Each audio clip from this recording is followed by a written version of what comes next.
Hello.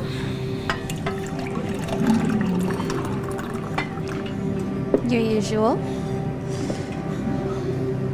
Nora. Yeah? Is everything okay? You look, Yeah, there's something I need to tell you. Your family, I know that you're trying to hide from them. But how did you know that? Well,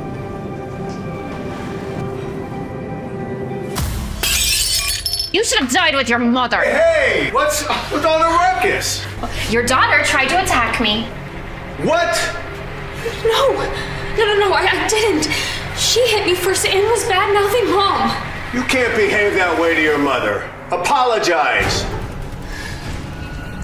She's not my mother.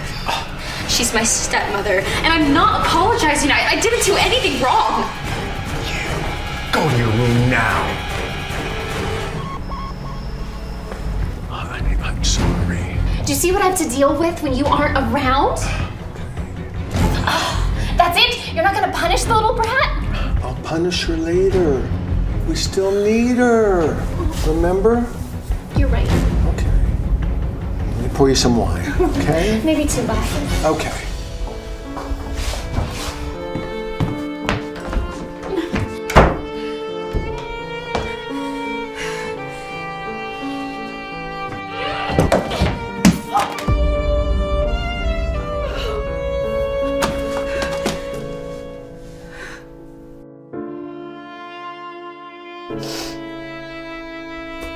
Why did you leave me with these monsters? All they do is hurt me every day, and Dad just takes their side.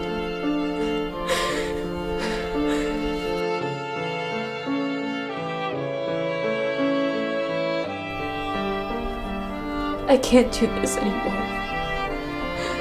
I have to get out of here.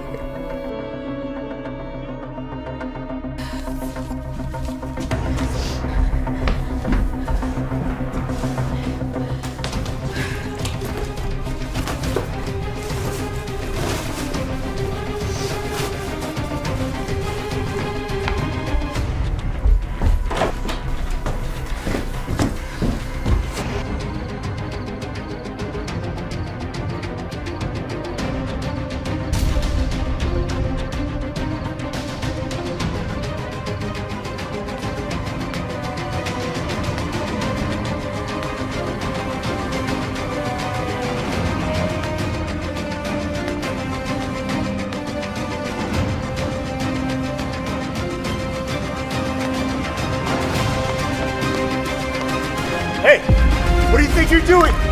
Nora's trying to run. Go get it now. Go.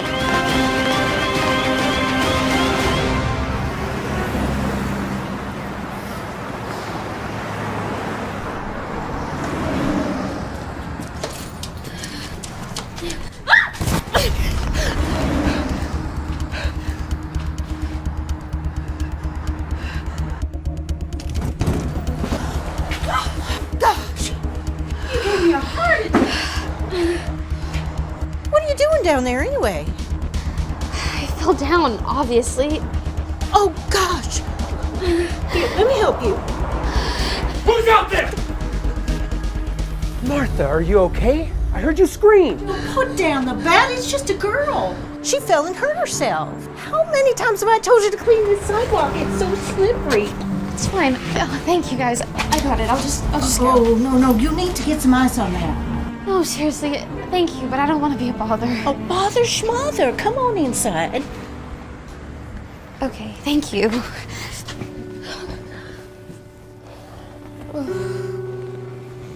Hon, are you sure you don't want us to take you to the hospital? That ankle looks bad. Oh, no, it's okay. Thank you. It's really no problem. We can take you to the emergency room and call your family. No! Sorry. I'm sorry. I ran away from my family, and I really don't want them to find me, and I can't go back. Why don't you stay here till you're back on your feet? We have a room upstairs, and we can always use a little help around here. Thank you. I promise I'll be really good help.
Hello. Hi. What can I get you? Coffee. Black. Okay.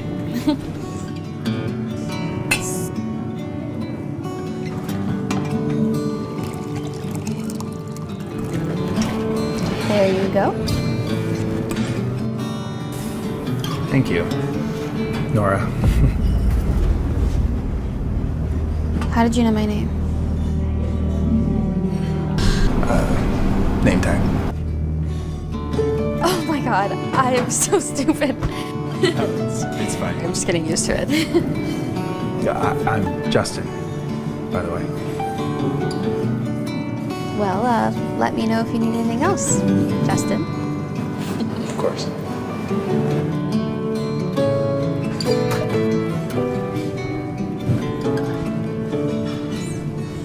More whiskey?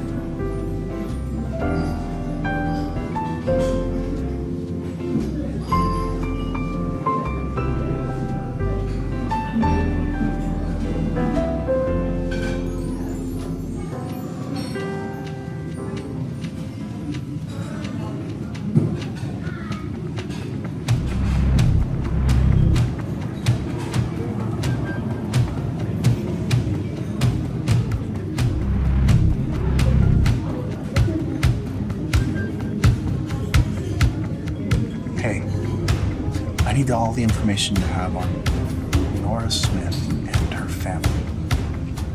As quickly as possible. Thanks.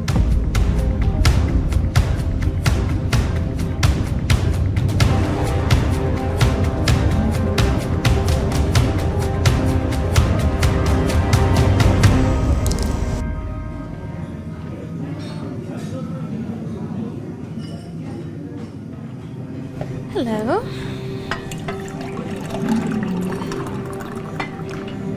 Your usual. Nora, Yeah? Is everything okay? You look, yeah, there's something I need to tell you. Your family, I know that you're trying to hide from them. But how did you know that? Well,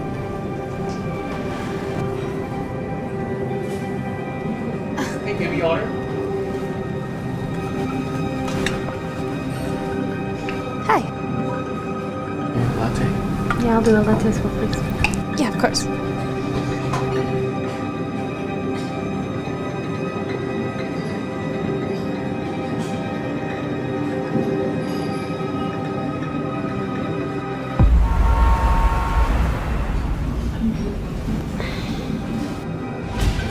How does Justin know about my family? What was that, hon? Nothing. I'm just in my head about stuff. Justin. I heard. He never had much to say to us, but he sure warmed up to you. there something going on there?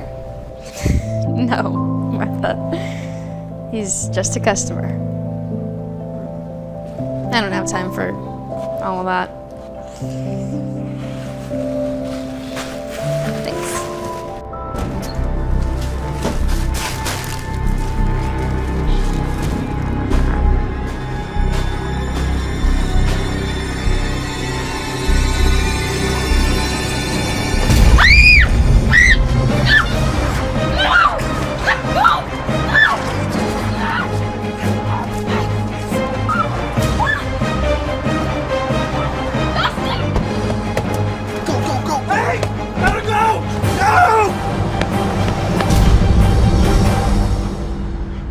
Nora! I'll find you!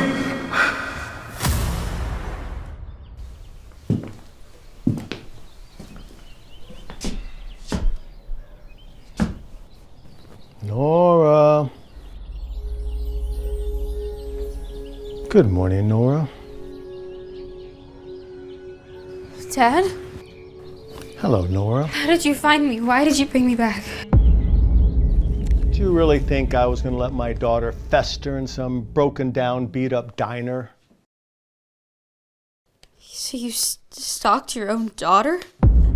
Stalking, I like to think of it more as a father's concern. I have always tried to give you the very best in life. By letting your wife beat me. Well, Wendy's a little temperamental. Well, if that's all you have to say, then let me go. I'm afraid not, Nora.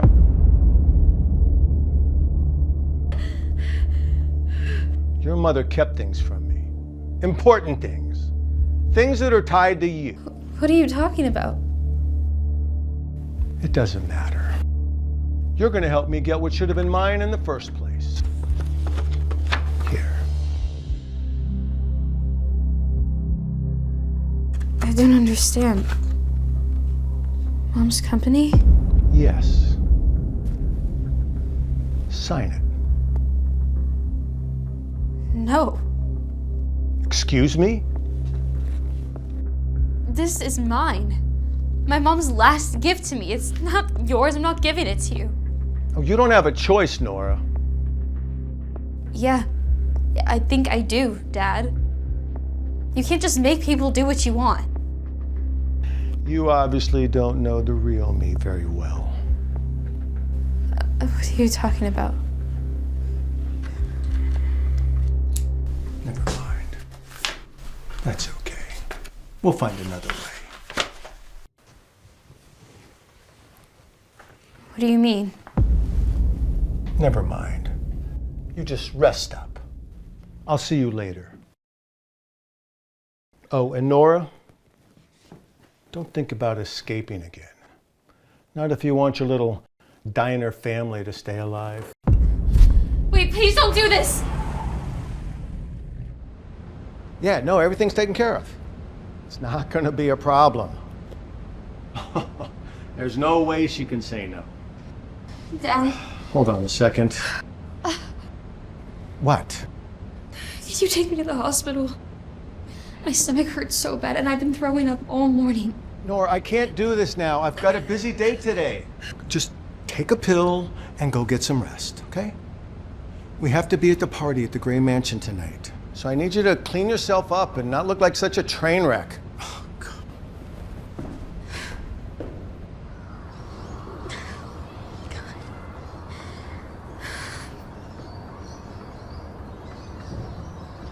No. That's twins? That's impossible. I can't be pregnant. I'm a virgin. Blood tests don't lie, Miss Smith. I'm just doing my job here.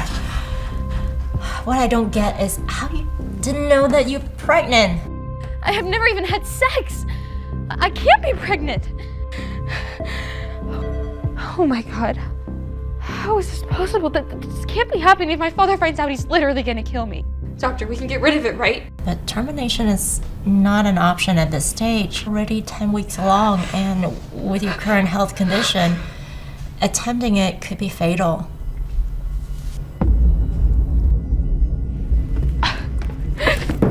What am I gonna do now?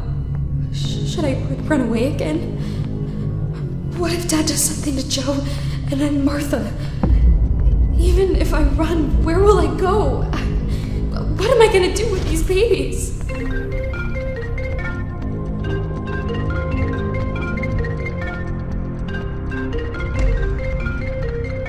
How hard is it for you to pick up your damn phone? You're home all day. You better be ready when I get there. We can't be late for the Grays' party.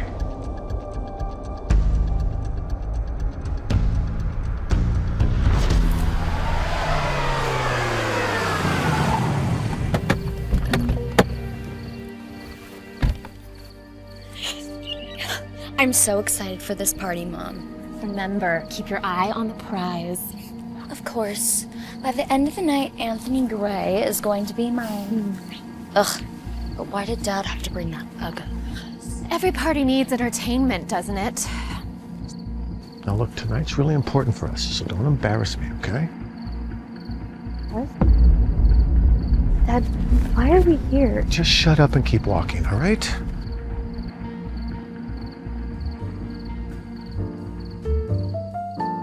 Justin, you're being rude. Eyes away from your phone, please. I'm sorry if my important business deals are getting in the way of this ridiculous party, Grandma. Justin, all work and no play make Jack's a dull boy. Now, hasn't any of these gorgeous women caught your eye? You're crazy if you think any of these women here are gonna catch my eye, Grandma.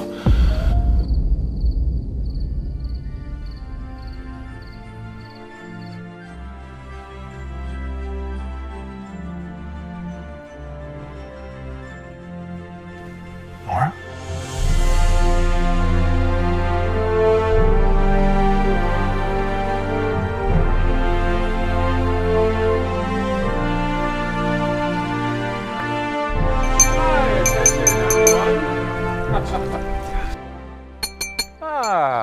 Yes, please, thank you.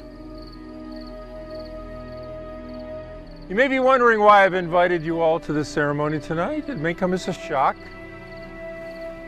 but it's nonetheless happy.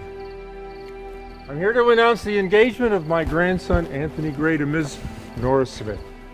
You will bear the next heir of the Grays. What? Engagement? Henry, what's the meaning of this? An engagement? Just be glad we're getting rid of her. Angela will find a better man. Mm-hmm. What? Come here, Miss Smith. No, Dad, I don't want to do this. You'll be fine. No, Dad, I don't want to. No. Go, just go.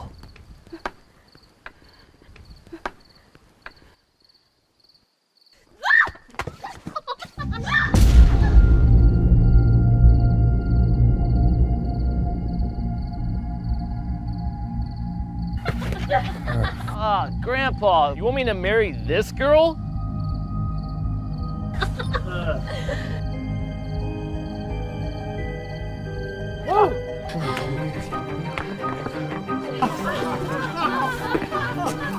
You all should be ashamed of yourselves. What's wrong? What's wrong? We need to get her to the hospital, now!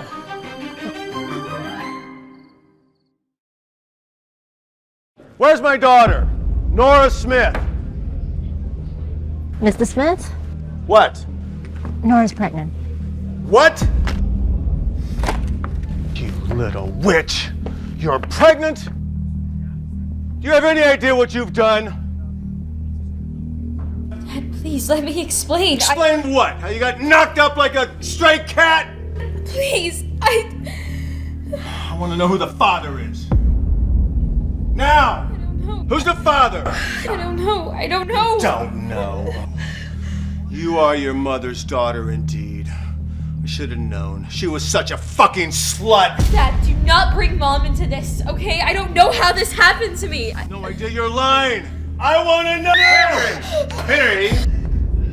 I trust you understand the delicacy of the situation? Of course, Mr. Gray, of course. Yes, I promise you we'll handle this with the utmost discretion. Promise you. See that you do. I don't want this little blunder tarnishing the Gray name. No, of course not. Thank you.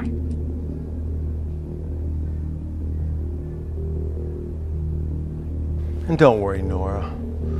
We'll take care of everything, including those little mistakes of yours. Oh, you can't. We can and we will. We are getting out of here. You come with me now. Come on, let's get out of here. I cannot believe this. This is ridiculous.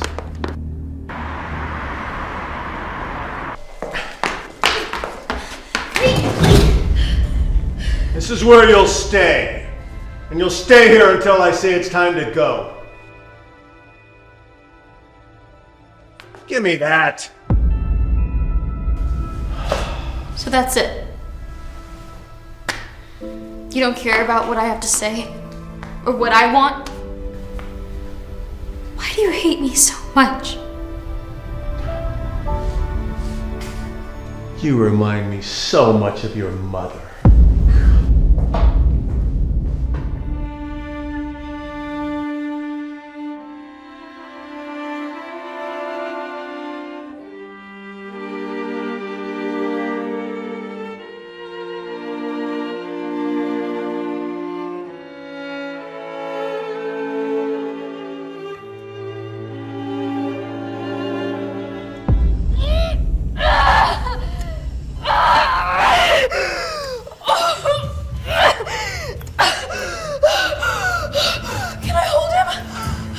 No time.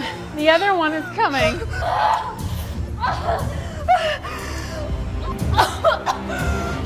Hey! Wait! What are you doing to my baby? Doctor, save him! Push harder, Nora! Harder!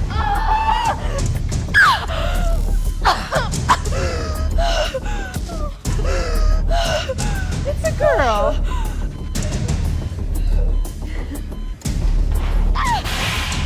Oh my. Wait, Nora!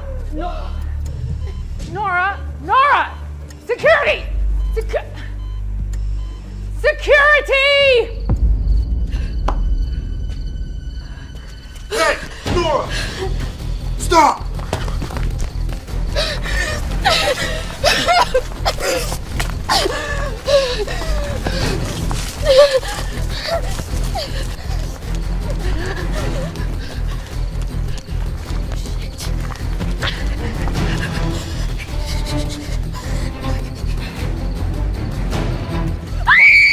Get in the car!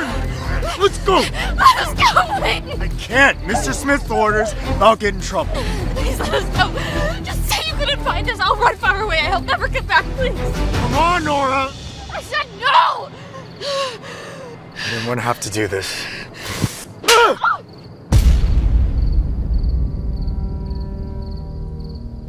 Get up. We have to go. Nora?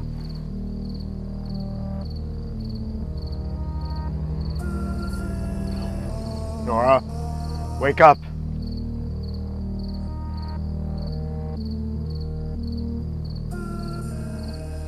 Did you find her?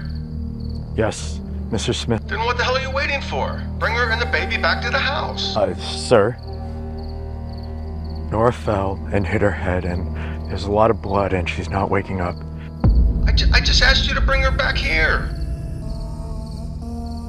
It wasn't my fault. It was an accident. She was being stubborn. Shut up. I can. Let me ask you, will she survive? Yes, maybe. If we take her to a hospital, she's losing a lot of blood. So you're saying she'll bleed out and die if we don't get her to a hospital soon? Yes. I can take her. We can make it. We can make it. No, don't take her to the hospital. Dump her. Dump her somewhere far away. Just do as I say, and make sure no one sees you. And the baby? Leave the baby too. Let them rot together. It'll tie up all the loose ends. No one will ask any questions. And don't waste time. Call me when it's done.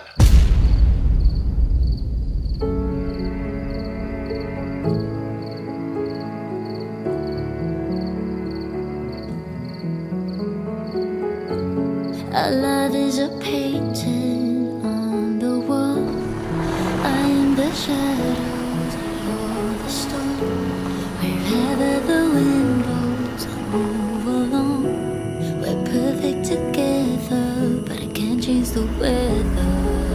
It's somewhere in peace. Maybe one day we'll let the sunlight in. Mr. Smith! Mr. Smith! Mr. Smith! The evidence. Please, one at a time. Is it true that Nora had run away with her illegitimate child 8 years ago? And if they're dead, how come no bodies were found? Was she murdered? Did you even try to find her? Please, have some discretion, people. I've lost my daughter. Don't you think I would have done everything in my power to find her? I just found out now, myself, after 8 years, that my daughter's dead. Then why was the search called off just a few weeks after her disappearance? What are you talking about? I followed every lead for years. I lost my daughter. I did everything a father could do. If that's the case, how come we weren't updated in the first few months? I'm not gonna stand here and let you make accusations. We just wanted to keep things private. I lost my daughter. My family deserves peace. Smith, we need to know the truth! To know about the evidence. We'll put out a statement or a press conference soon, okay? But not now, not today, please. Let us have some peace. Mr. Smith, please, one more thing.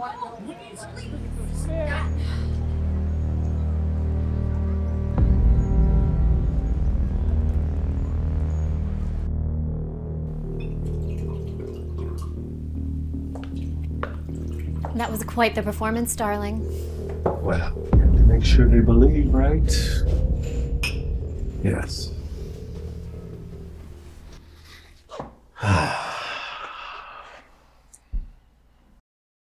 I'm worried, Henry. Announcing she's dead? We couldn't find her body. What if she's alive? What if she comes back looking for the boy? And the company, legally, it isn't ours. They didn't find anything, and there's not a trace of her. Anyway, according to a vet's will and the company bylaws, if the legal heir doesn't come forward to claim the company within 8 years, it passes on to the next in line. And that would be me. As Nora's father, I now own the company. And she's not coming back. I hope you're right. Yes. Let's go celebrate. What should we do? Fancy dinner.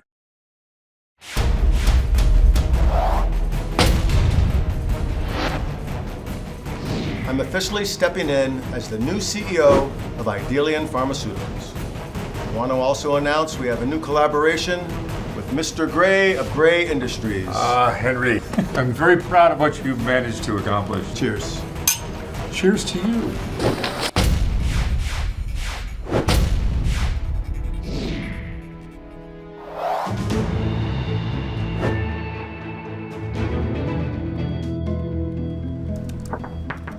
What? Mr. Smith, there's someone here to see you. I'm busy right now. She says it's something important. Sir, it's Dr. Athena. The Dr. Athena. The surgeon? Yes, sir. What would she want with me? Send her in.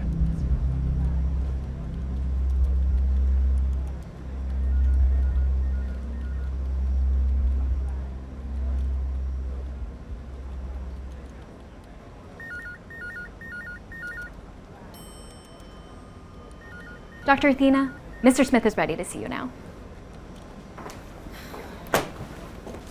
Oh my God! Jesus! You watch where you're going? Well. Who knew I would be running into a beautiful little thing such as yourself? Today must be my lucky day. Oh, my apologies. I'm Anthony Gray. The heir to the, well, the gray industries. And you are? I must say I'm quite disappointed.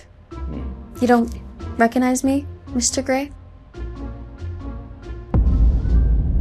I'm afraid I don't. But I'm pretty sure if I have met you before, I don't think I, or anyone else for that matter, would forget a woman like you. Well, it was a long time ago. And I did look very different. Well, my fortune then. I get to see you again, gorgeous, gorgeous. Come on, don't torture me. Tell me your name. I think I'm gonna have to torture you a little bit longer. But I'll see you around. Oh, wait, hold on. Wait, just...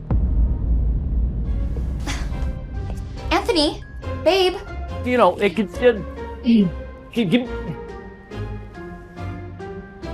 What? Always around? Hi. Dr. Athena, it's a pleasure. Heard so many good things about you. Please have a seat.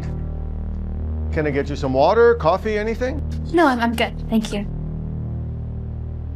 So, I was just reading the newspaper about your latest successful surgery. Quite impressive. Thank you, Mr. Smith. It's quite weird hearing praise from you. What's that mean? Never mind.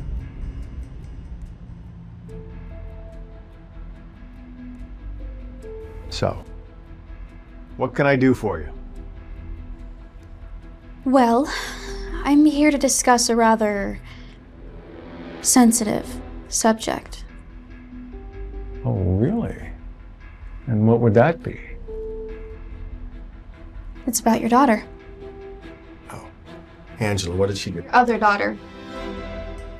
Nora. Dr. Athena, I would really rather not discuss Nora. I haven't quite come to terms with her death. Mr. Smith, you don't really seem like it. How did your daughter die? Please, Dr. Athena, I just asked you, can we not talk about it? Her death was unfortunate. Dad, did you see the news? Angie, what the hell? I have a guest! Breaking news today. After long 8 years, Nora Smith makes headlines by revealing that she is alive. This self-released video confirms she will be back soon. Hi, my name is Nora Smith. I am making this video to tell you all that I'm alive. What? My life has been a web of lies, and I am coming back to get what's rightfully mine. Fuck. God. Unfortunate. Was it? Dad? What? Wait, what did you just say?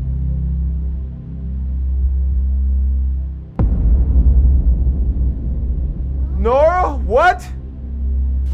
I must say, what a performance you put on there.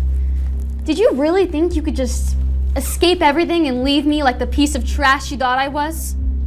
Where is my son? Tell me. Oh, Nora. What? Did you really think you could just come in here and start demanding things? No. I am not here to play any more games. Tell me where my son is. Well, that comes with a price. Sign over your company and maybe we can talk about it. Never. I killed you once and I'll kill you again. The whole world barely thinks you're even alive again. Yeah, Nora, don't be stupid. I told you I'm not playing games. I recorded our whole conversation. Give me that! One click of a button, the whole world's gonna know what you did. Tell me where my son is. I buried him right after he was born. No, you didn't. Yes, I did. He was worthless, just like you. No, you didn't! Stop! Let go of me! Get her out of here! My son! What the hell?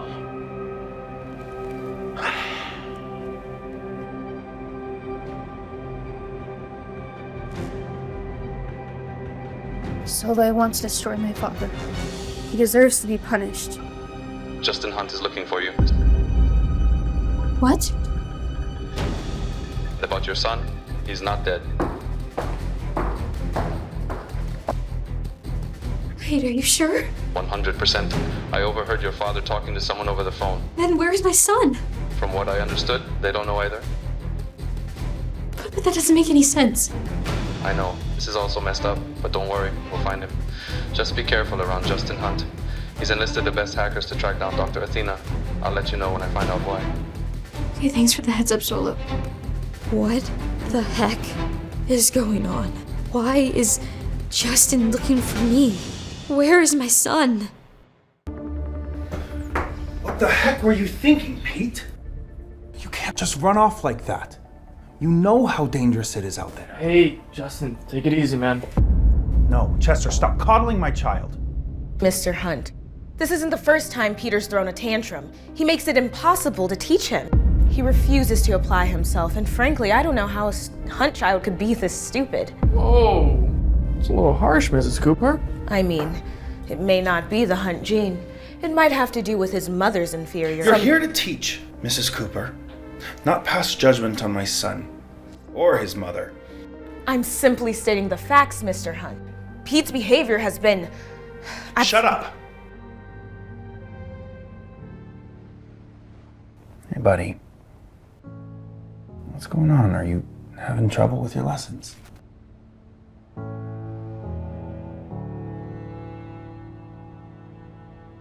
Hey, how about this? Tell me, what's 64 times 25? 1600.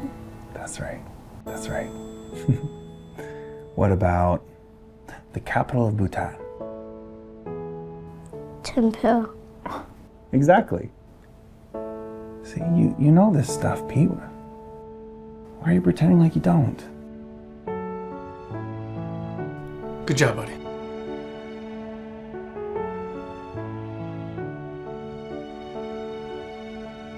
Look, you're a smart kid, son. Nobody can make you think or feel otherwise. And nobody's opinions of you matter. Okay? Look, I know I've been really busy with work lately. But I promise I can do everything I can to be here to do more. Okay? Okay, Dad.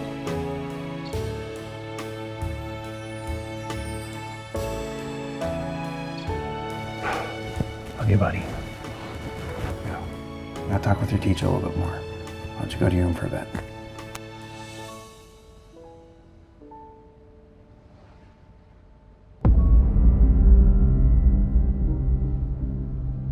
Mrs. Cooper, you won't be tutoring anymore. And I don't just mean Pete, I mean anyone. Sir, please, this is my livelihood. Well, you should have thought about that before abusing my son and slandering his mother. Right? No one is safe around you. Sir, it'll never happen again. There, Mrs. Cooper. What do they say? You reap what you sow.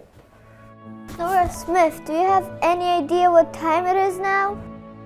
I know, sweetie. I'm sorry. Things took way longer than I thought they would. You promised a movie night with ice cream and you broke it. I promise I will make it up to you, okay? No, you must be punished. Is that so?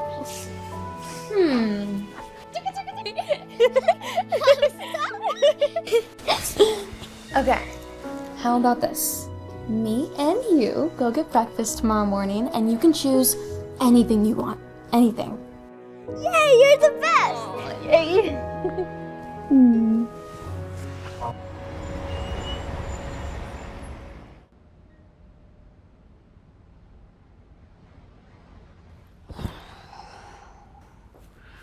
The Wicked Witch is gone.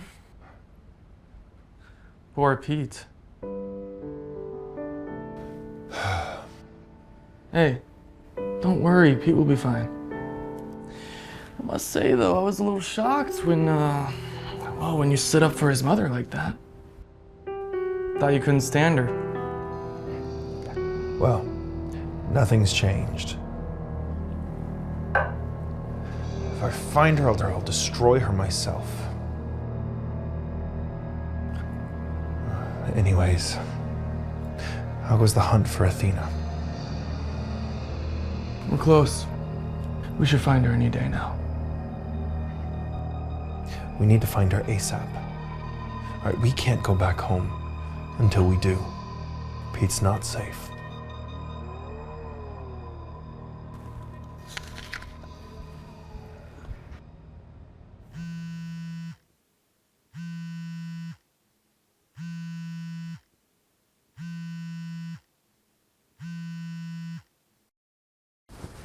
Solo?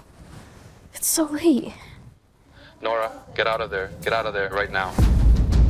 What's happening? Your father is sending his men to kill you. I just intercepted a call he had with Mr. Gray. Hey, wake up! We gotta go! Come on, we gotta go!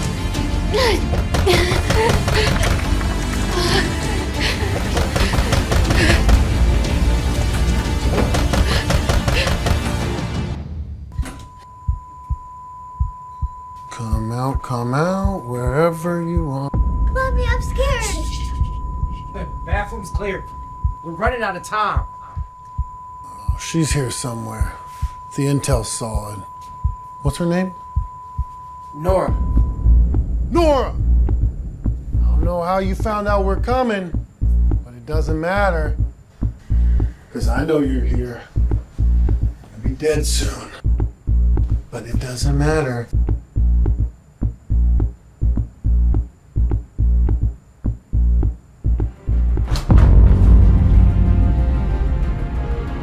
Walk out of here before you regret every second you stay in this room.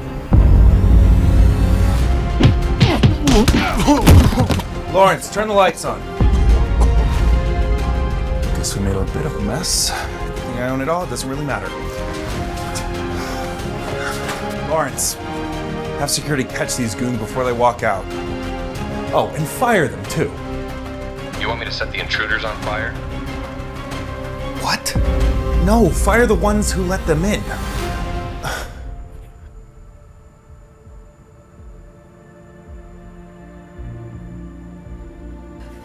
Nora? Justin? Do you know him, Mommy? Yeah, sweetie. He's an old friend. I'm also the guy who owns this hotel. How did you know we needed help? Well, I was just in the suite next door and I heard some commotion and figured I'd come check. But don't worry. I'll make sure they never bother you again. Thank you. Yeah, thank you. Justin, you saved us.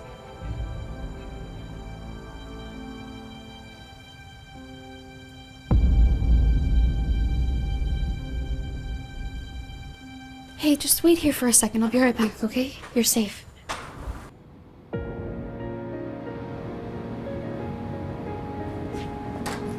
Justin, wait. Stop! What? Look, get out of my way, Nora. I don't have time for this. Why are you being so cold to me? Why does it matter how I'm behaving towards you? It matters because we're friends. Are you not happy to see me? Friends? Nora, as of about 2 minutes ago, I thought you were dead. Justin. No, save it, Nora. Okay? I don't need an explanation. And frankly, I don't care.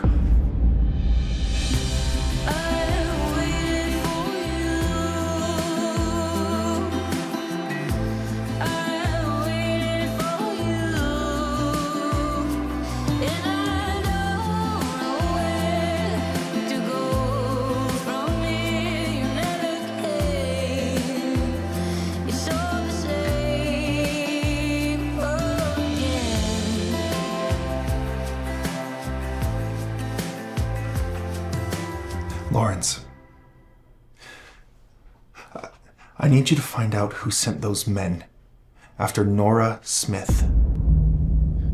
Okay, it wasn't random, it was intentional, orchestrated. I'm thinking either Gray or Smith.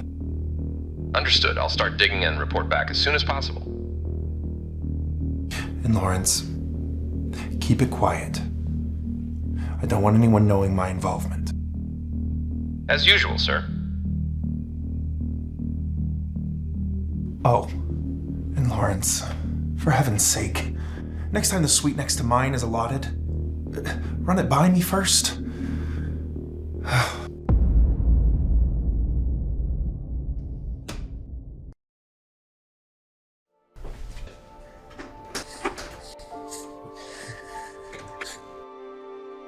Mommy, I'm scared. What if they come back? Hey, listen, okay? I'm not gonna let anyone hurt you. But they were so mean, Mommy. What if they find us? Maybe they're not gonna find us. I won't let that happen. I'm gonna do everything I can to keep you safe. Promise? Yes, I promise.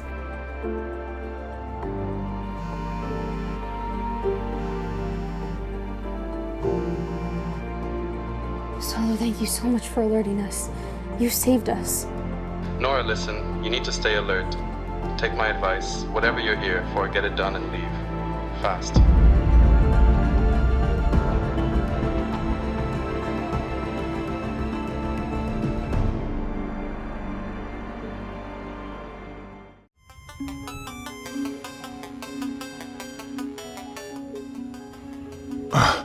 Chester, where are you? I've got a meeting in 15 minutes and you're supposed to be here to watch Pete, you idiot!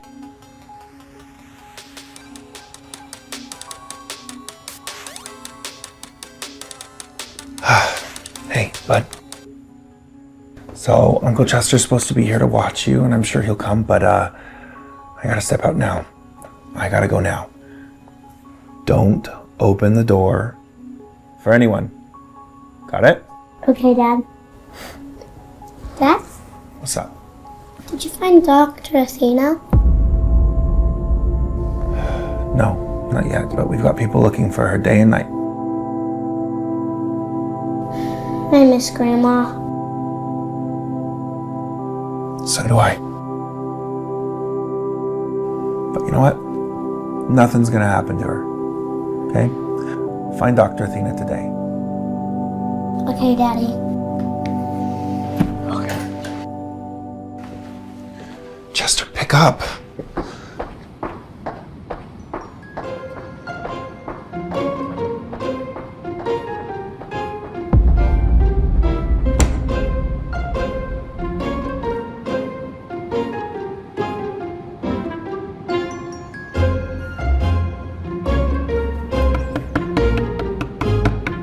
Open up! It's me, Cherry. I live next door. Go away. I'm not supposed to talk to anyone. But I don't have anyone to play with. Can we just hang out for a little while, then I go back? I can't. My dad says no talking to anyone. He won't like it. But what if your dad won't find out? Just 20 minutes, then I go back. I promise.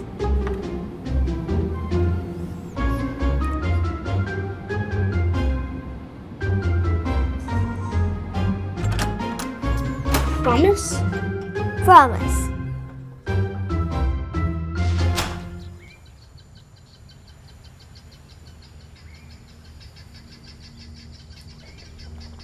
Grandpa, did you hear about Nora? She's alive. You must have known. Yes, I heard. But what does that change? You're still engaged to Angela, right? No, forget about Angela, okay? Cancel that. Fix me up with Nora. She's the one I should be marrying. Oh, now you want Nora because she came back and because she's gorgeous, right? Nora owns the pharmaceutical company, and Henry has no control over it. If we act now, if I marry Nora, we'll gain control over the whole business. It's the smartest move, and frankly, it's the only move we have. Let me pretend that I'm impressed with you, because I know your real intention and where your head's at. Maybe you're right. Angela's of no use to us anymore. Yeah. Wait, what do you mean where my head's at?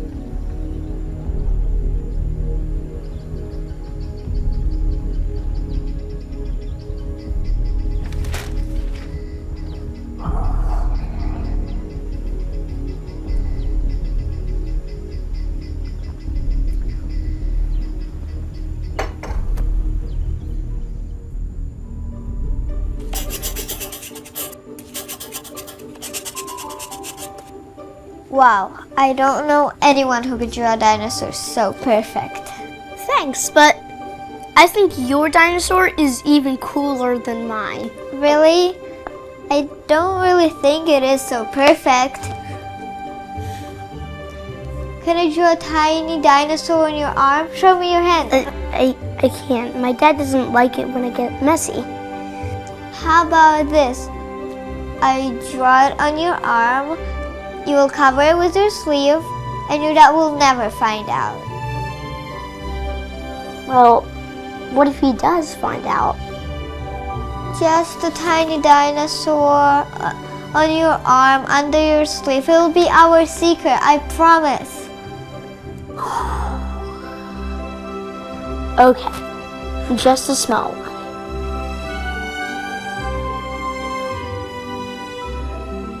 Petey, you have a mole just like mine. See? Right here in the exact same spot. How is this possible? Maybe we are connected somewhere, like twins?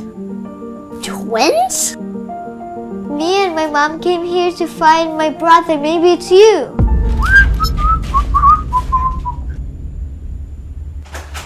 Oh God. Today's the last day on this earth for me. Hey Pete, if your dad finds out that you let someone in, he's gonna yell at you. But he's gonna kill me. I'm sorry, Uncle, but she's not just anyone. She's my friend. This isn't a game, Pete. Your dad was very clear. Don't let anyone into this room.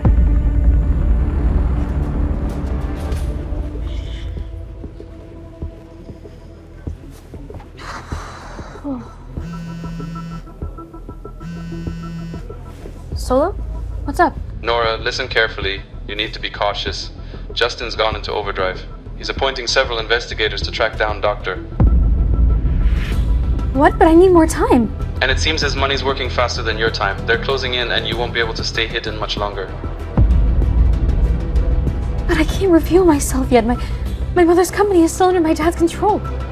I get that, but you can't keep juggling everything, Nora, not anymore. I've never asked what your issue with Justin is, but if it's not something huge, you need to end it now.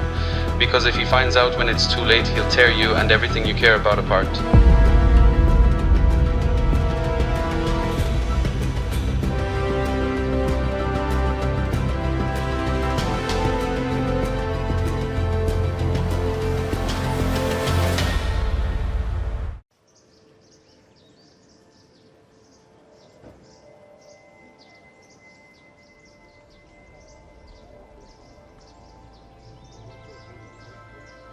So, what was so important that you wanted me to come here, Nora? Okay, first of all, I'm gonna need you to watch that attitude. Because I haven't done anything wrong. So I'm not gonna let you sit here and talk to me like I'm some stranger, Justin. Well, you are a stranger, Nora, to me. What are you talking about? I'm gonna ask you one more time, what is your problem with me? My problem? My problem is that you showed up in my life again. So I'm gonna need you to, maybe leave. This time longer than 8 years. If you really care about my problems. Is this some kind of joke to you? Do you have any idea what has happened to me? What I've been through? I don't need to know what you've gone through, Nora. But I know one thing. You're alive. I deserved a phone call.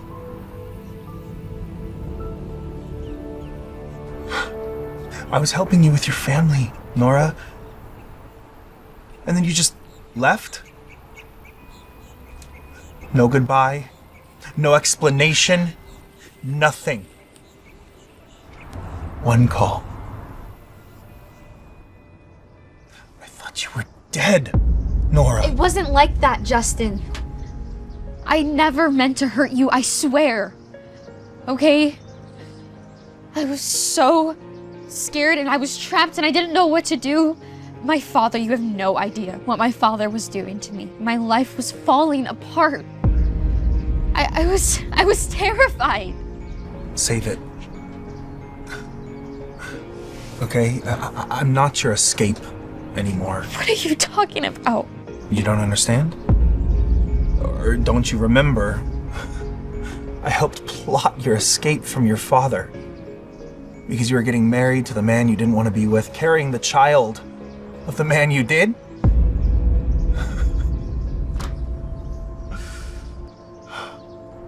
And using me. Because what? You knew nobody would cross me? You were crossing the line, Justin. You can't question my character like that. No. Does your sweet child even know who her father is? Or do you keep using that same old excuse of a lie? That you never slept with me? You know what? I don't even know why I gave you my time. I've got my son to get back to. Bye, Nora.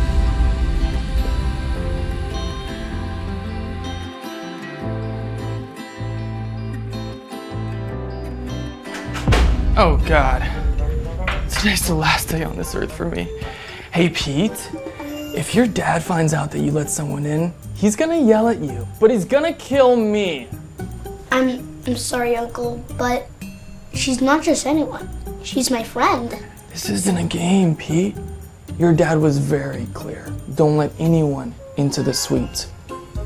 I'm sorry. I didn't mean to cause any trouble. I live next door and me and Pete just found something really strange. Find what? A camera? In this room? Is Justin watching? Justin, I am so innocent, okay? Calm down. I'm talking about this birthmark. See, we both have one in the exact same spot. We actually might be twins. What? Twins? Huh, this is insane. I don't even know what to think anymore. Oh, what? We are telling the truth. I have a long-lost brother. Please, Uncle Chester. She's not a stranger. And she knows something about Dad that I think you should hear. You need to hear her. Knows what? What are you talking about? Last night, Petey's dad saved me and my mom from some man tried to hurt us. And I think he has feelings for her. Huh. What's your name? Cherry, right? Kid, I think you need to go back to your suite and never meet Pete again. Not even me. Are you kidding? Justin? Having feelings for someone? That's a good one. I saw it in his eyes. And my mom said they were friends 8 years ago. What's your mom's name? Nora Smith. The Smiths. I also saw that in the news. Nora Smith's return. Uncle Chester, you need to help us bring Mom and Dad back together. Look, if what you're saying is true, then I'm with you in bringing them back together, okay? What the heck, Pete? You're already calling her mom? Clean up these toys. And don't tell your dad.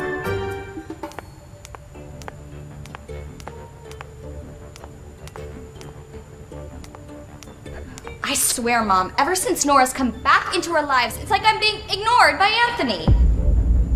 Angela, you need to take a breath. Maybe you're overreacting. overreacting? Are you kidding me? He is ignoring me like he's got nothing to do with me. We need to figure out a way to stop Nora from reclaiming the company. Are you really concerned about the company right now? Nora is ruining my perfect engagement. And what do you think Anthony is marrying you for? Now that Nora's back, he knows that she's the rightful owner of that company. So he's pulling away because he's worried she might reclaim the company. Exactly. If the Greys think that Nora has a shot at reclaiming the company, they're gonna start to question everything about your engagement. We can't let that happen, Mom. I won't let that witch ruin my life. Don't worry, baby.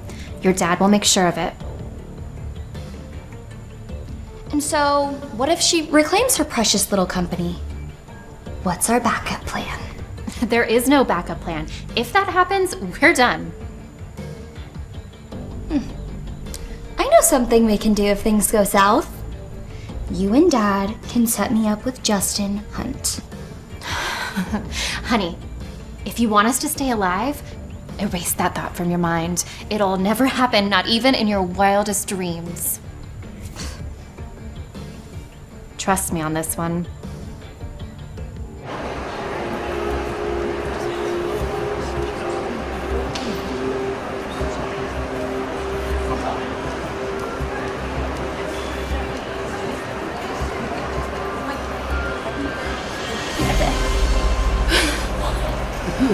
I'll call the ambulance. No, we can't wait for an ambulance. We have to act fast. What are you gonna do? You're not a doctor. We need to wait for the ambulance. The elevator's next. We can't wait for an ambulance. You don't understand. This is a hotel, not an ER. If something happens to him, we'll be liable. You're not trained for this. Please. Dr. Athena? Now, unless you want his death on your conscience, get me a first aid kit now. What's going on? Mr. Hunt, someone had a heart attack. You're not gonna believe this. We had a doctor here. 911? Nora? You're Dr. Athena. Wait. Nora. Wait. Why did you hide the fact that you were Dr. Athena from me? Well, I was gonna reveal it to you today, but you messed that up yourself, so. Well, you being Dr. Athena doesn't change anything. You still should have contacted me, Nora. If I would have contacted anyone from my past, it would have gotten me and my daughter killed. Justin, the day that I met you, my entire life turned upside down. My father took me. I found out I was pregnant with twins, and then before I could even process, I was engaged to this Anthony guy. When my father found out I was pregnant, he locked me in his basement until I gave birth, and then I only made it out with my daughter. I have been chased and hunted for years. And this entire time, I've been thinking about one thing only. Save my daughter.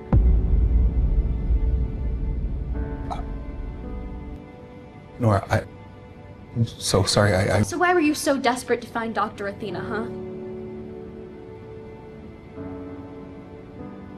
It's not for me. It's for my grandmother. She's been in a coma for months, and my family is blaming my son for pushing her down the stairs and causing her condition. But look, I know Pete didn't do it. But my Uncle Raymond he's threatening to kick him out of the family and send him to juvenile detention. Nora, no other doctors have given us any hope. My last chance to save my son. Your son? Yes, my son Pete. I know he didn't do it. But the only person that can confirm that is my grandmother.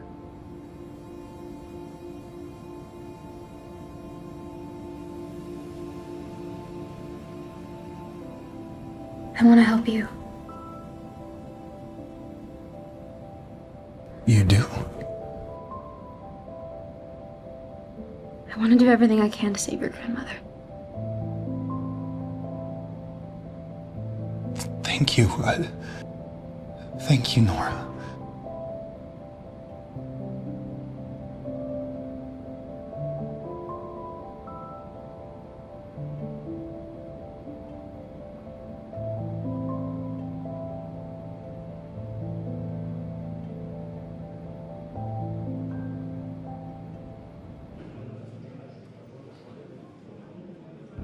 Uncle Raymond?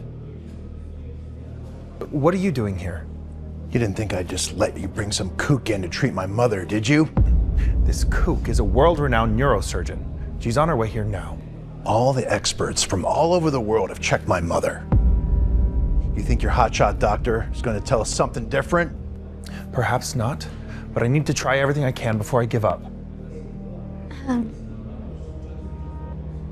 Nora. Mr. Hunt? Hey. Right this way. I'll be right back, okay, bud? Here. I'm gonna need all of her reports and to talk to her doctor. Of course. Whatever you need, I'll have it immediately.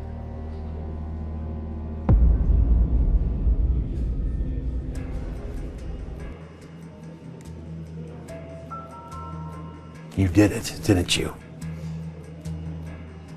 Huh? You pushed her off the stairs. I saw the surveillance footage. I didn't. I was... Stop lying to me, boy. Your father's not going to be around all the time to protect you. So you better admit the truth now. I didn't push great-grandma downstairs. I didn't... Explain the CCT footage. You're the one who's lying. I know you were there that day. You... My mother. Now you're spinning lies against me? Tell me. Who's teaching you how to do this? Justin? Or your mysterious mother? You bet! Get your hands off of my child! Is everything okay? Why are we yelling? You saved my grandma. Mom, please.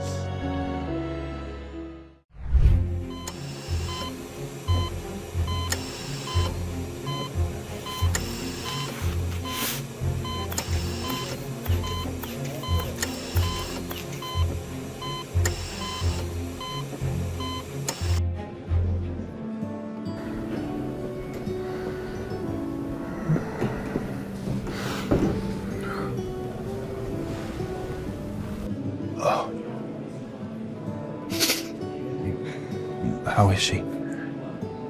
It was an invasive procedure, but it went well. The hard part's over now, so all we can do is sit back and hope. We'll be watching her vitals all night. Okay. Of course. You guys should go back and get some rest. You look like you've been hit by a truck. Yeah. Well, we'll wait until whenever you're ready. What? Well, I figured we're both going back to the hotel. We could just take you. Oh. No, that's not necessary. I still have a bunch of cleaning up to do, and I'll just take a cab back. Yeah, sure thing.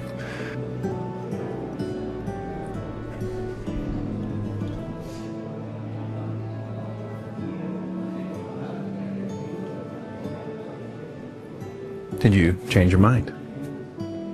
No, can I ask you something? It's been bothering me for a while. Yeah, what's up? Let's just go over here.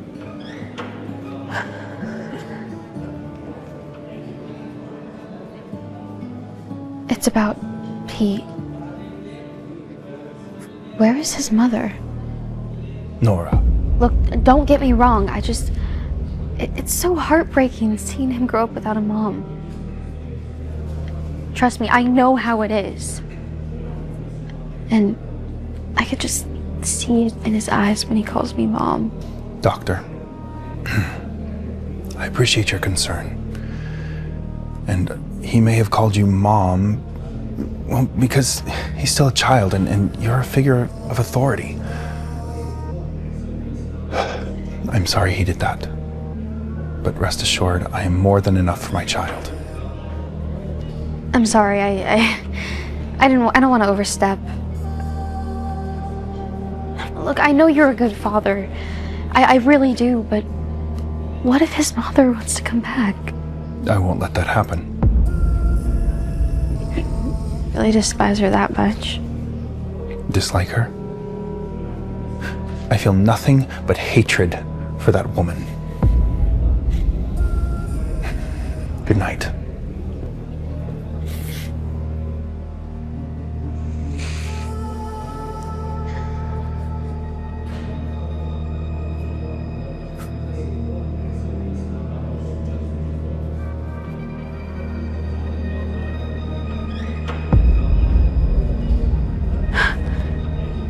My mother ran away?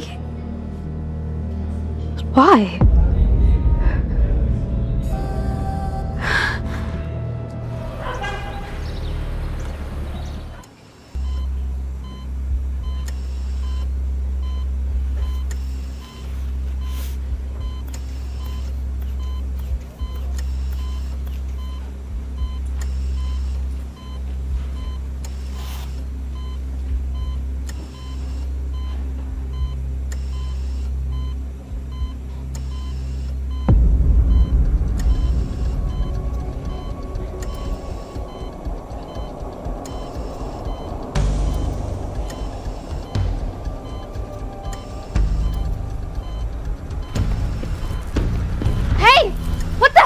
Doing? What the? Don't let him go. He was tampering with her medicine.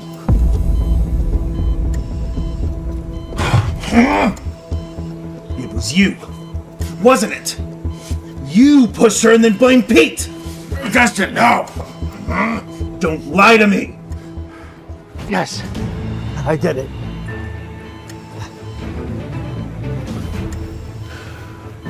One question. Why? Because I wanted my son to be the successor of the Hunt Empire, not you or your son.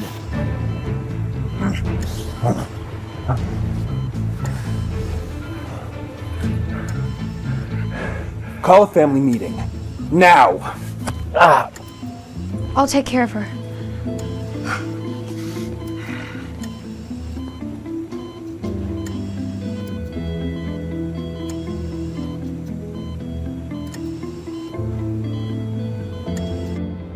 Mommy, are you okay? You look tired.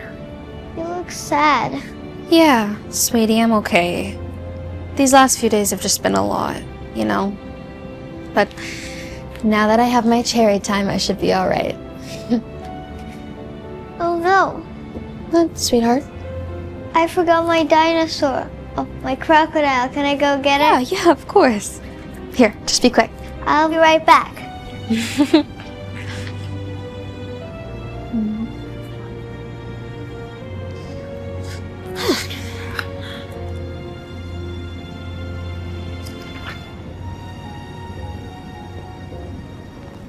Your daughter's adorable. Dad? What are you doing here? You didn't think you could actually escape, did you? What do you want? No. You know what I want. Just give up, Dad. I'm not giving you the company. It's mine, and it will never be yours, ever. Watch what you say, no. There's nobody here to protect you anymore. Not even the great Justin. Just can't figure out why he's helping you. Maybe. Because we're not all selling our souls for money like you, Dad. Yeah, right. Justin's such a saint. How else could he have built his business empire in such a short time?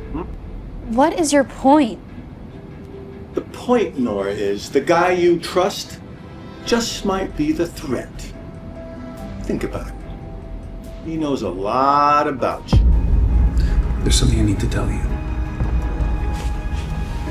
Look, your family. I know that you're trying to hide from them. I deserved a phone call. I was helping you with your family, Nora. Thank you. Nora. How did you know my name?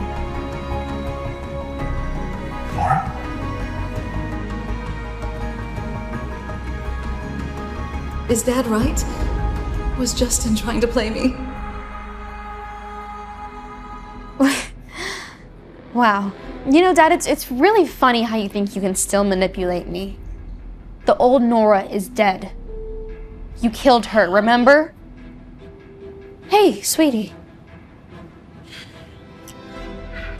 Oh.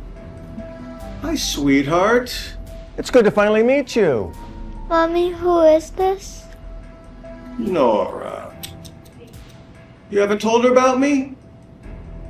I'm your grandpa, sweetheart. No, you're the bad guy. Yes. See, I've told her everything she needs to know. Really? Have you told her why you're back? Your mommy's back to find your brother. Mm-hmm. Got a little surprise for you.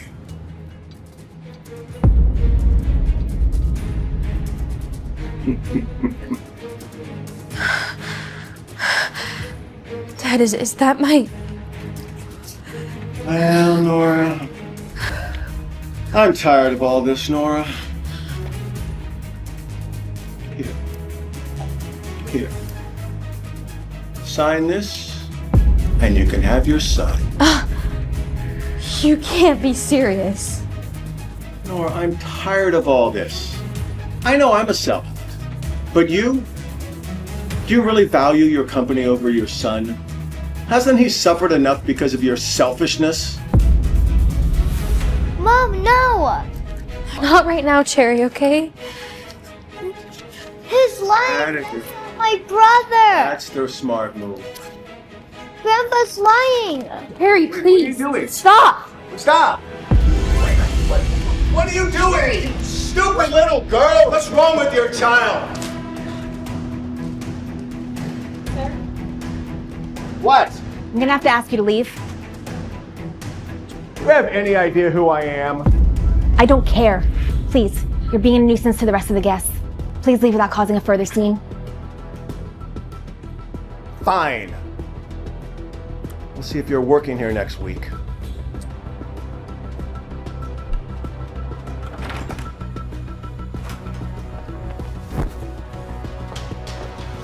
Cherry. What the heck was that? Do you have any idea what... I'm sorry, Mom. I couldn't let you do it. But why? Your brother is with them. No, that's not my brother. Please stop throwing tantrums. I know who my brother is. Cherry, you better not be joking right now. It's Pete. Pete? Justin's son? What the heck are you talking about? We met and I went into his room and we have the same birthmarks. He's your son.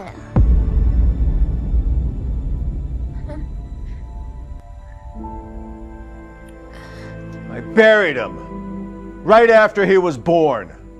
And about your son, he's not dead.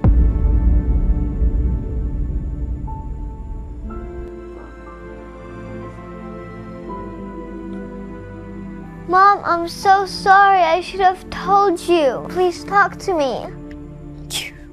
You knew everything. Everything that I've been through.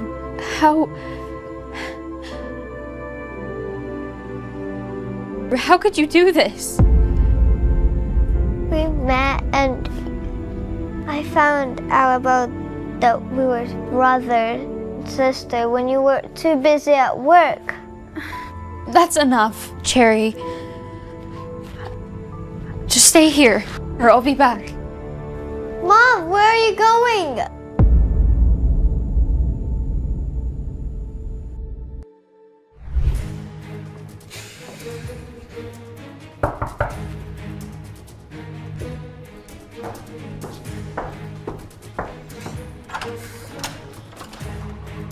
Nora, what are you doing here?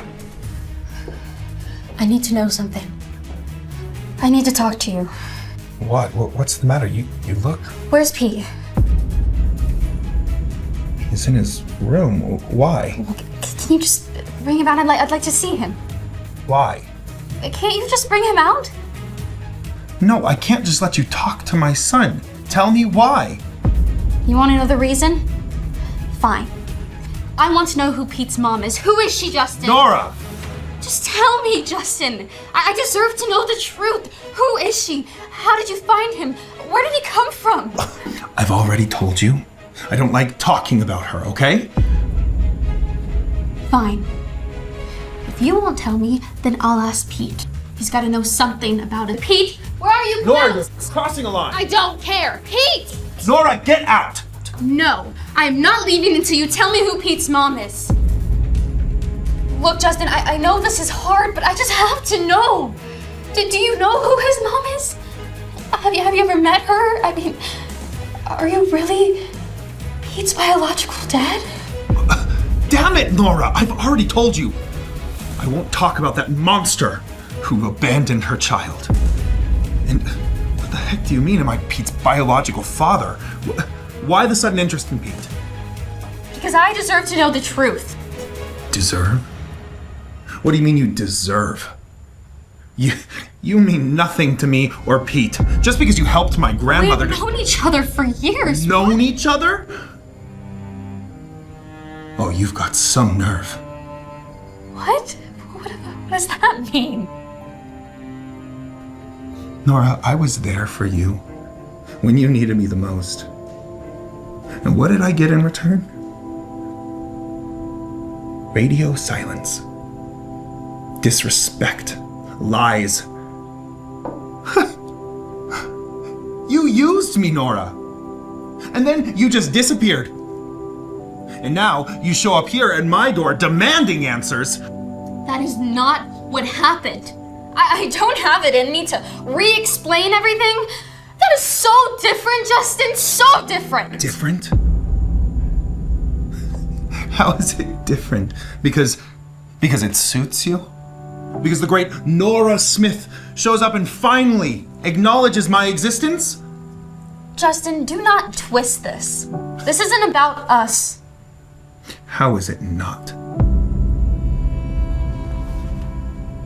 You're standing here in my home, questioning my son and his parentage. When you don't even know your own. What did you just say? You heard me. You're a coward. I'm not a coward. You are. You ran away. Just like your mother. What? You know about that? I know everything about you and your parents. Do you? Your mother was pregnant with you when she ran away, before she even married Henry. That's right. Henry's not your father. He was only ever in it for the money. He still is. That's why he killed your mom. That's why he's after you now. No, my mom, she did. Now, history repeats itself. Like mother, like daughter, a trail of fatherless. You know they warned me about you! And I didn't listen, but they were right! You are cruel. I just need to know one thing, and then I will get out of here. Do you know who Pete's mom is?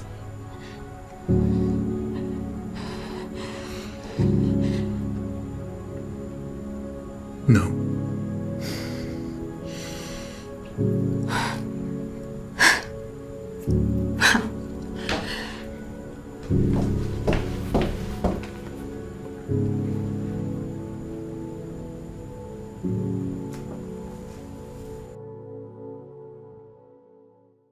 Miss Smith, why did you bring us here today? Love the hair.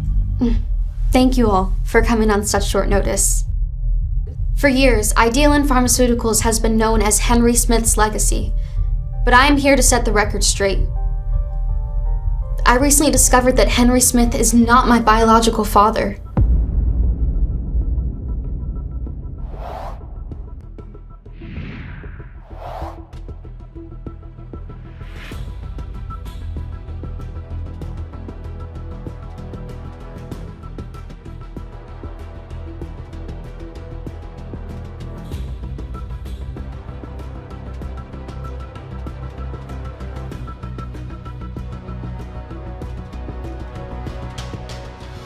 Justin was right. Henry's not my father. Unbelievable. Are you sure? I have the DNA test right in front of me.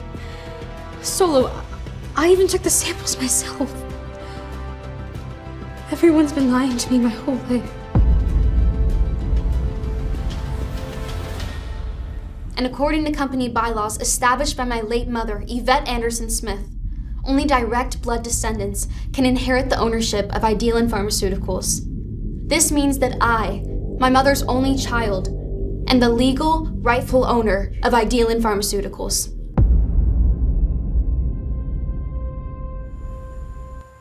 For years, Idealin Pharmaceuticals has been known as Henry Smith's legacy. But I am here to set the record straight. I recently discovered that Henry Smith is not my biological. You knew. You knew this whole time she wasn't yours, didn't you? No. I can explain. What's with the luggage? I'm leaving you, Henry. What? No, you can't. Oh, you don't expect me to stick around with a penniless man, do you? No. I'll find a way to get the company back. I promise, okay? Come on, I did this for us. We're a team, remember? No, you didn't. You did this for you. Otherwise, you wouldn't have lied to me our entire marriage. I can explain, okay? I can explain. I don't care. We're done. I'm done. You can't leave. We have a prenup. Oh, you did this all for us, huh? You know what? I spoke to my lawyer. She said our prenup can be proven disvalid because of your deliberate deception. I could take you to court and throw you in jail for what you did.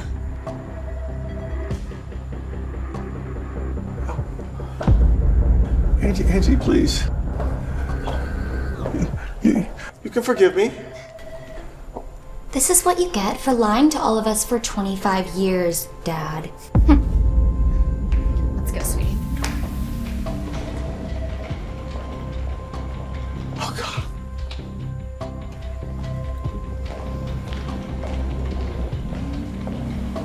I recently discovered that Henry Smith is not my biological father.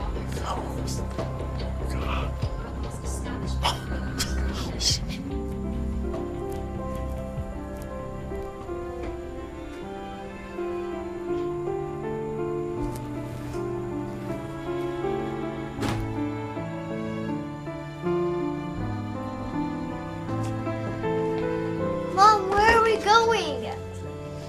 Oh, what about Pete? Are we going to get him? But he's my brother. He has to be with us. Cherry, just pack your things, okay? But you're his mom. Cherry, stop! Please.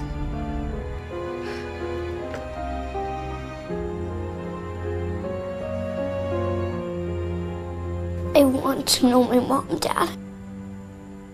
Pete. Didn't you help me find her and be with her? Son.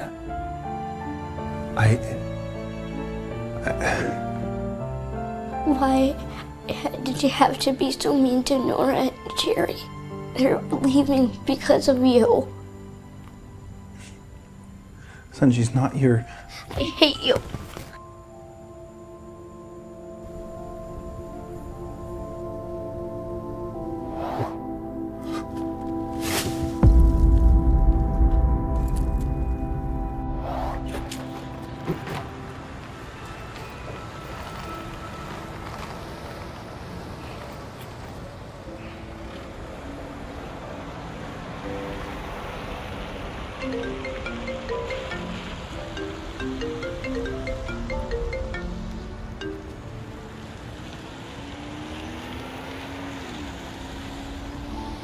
You took everything from yourself, Henry.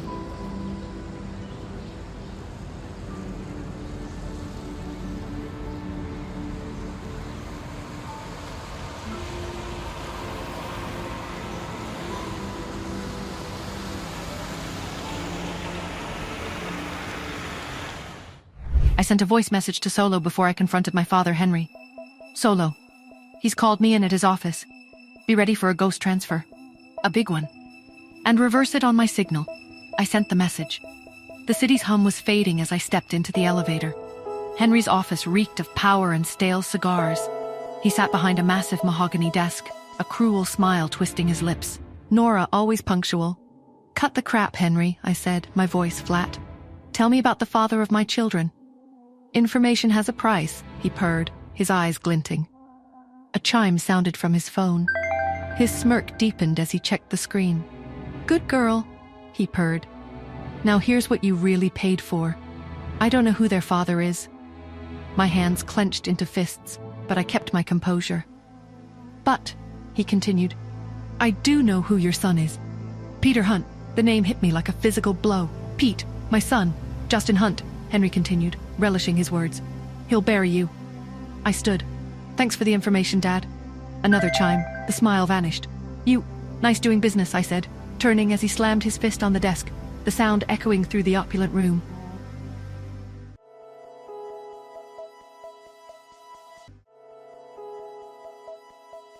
That night, Justin sat in his dimly lit apartment, his phone vibrating on the counter. He answered immediately, his voice softening. "Hello, Grandma? How are you feeling? Did you settle in?" "Much better, Justin," his grandmother's warm voice replied. "Now tell me, how's my darling Pete?" Justin's smile faded, his gaze drifting to Pete's closed bedroom door. "Grandma, Pete's upset. He asked about his mom and I lied. Oh, sweetheart, he's just hurting. And then there's Nora."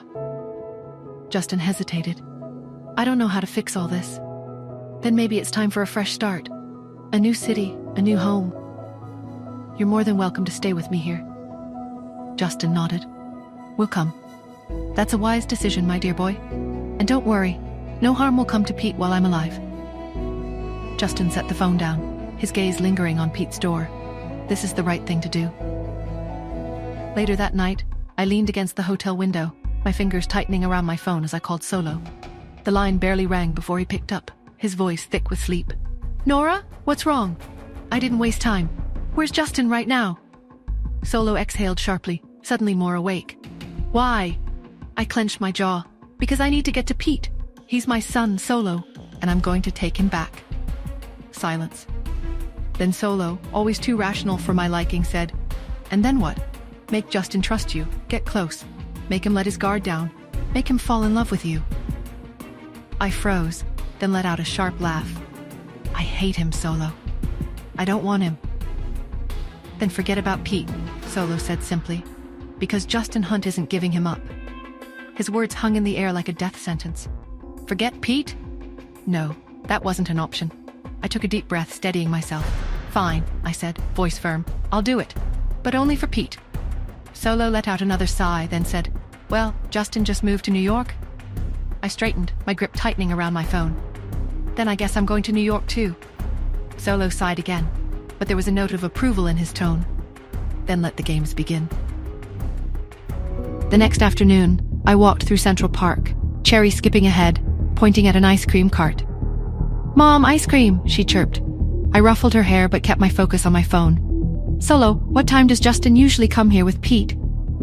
Typing sounds filled the line. Then, "Same time every day for the last 4 days. Should be any moment now." I took a deep breath. Perfect. It'll look like a coincidence. I turned slowly, my breath catching. Justin Hunt stood at the park entrance, and beside him, Pete. Before I could move, a soft gasp came from behind me. "Yvette, is it you?" I turned sharply. An elegant woman stared at me with wide, glassy eyes. What? I stammered. She shook her head, pressing a trembling hand to her lips. "I'm sorry. For a second, you look just like her. It's impossible. Wait." My voice was sharper than I intended. "Did you mean Yvette Smith?" She hesitated, then turned back, her gaze locking onto mine, full of certainty. "You're her daughter, aren't you?" My breath caught. "How do you know my mother?" "What else do you know?" She exhaled deeply, her voice almost a whisper. "Everything." "Would you like to meet your family?" Family. The word felt like a trap, a weapon. Part of me wanted to vanish, to erase this encounter, but the other part, the part that had lived in the shadows, fueled by unanswered questions, screamed for answers. "I'm Melissa, Simon Anderson's wife. Simon is your mother's brother, your uncle. That makes you our niece." My breath hitched. My uncle? A family? A sudden sharp image of Justin flickered in my mind. He'd warned me about trusting too quickly. My name is Nora, and this is Cherry, my daughter. Melissa's eyes softened, but I saw a flicker of something else, something I couldn't quite place. Your grandmother. She longs to see your mother.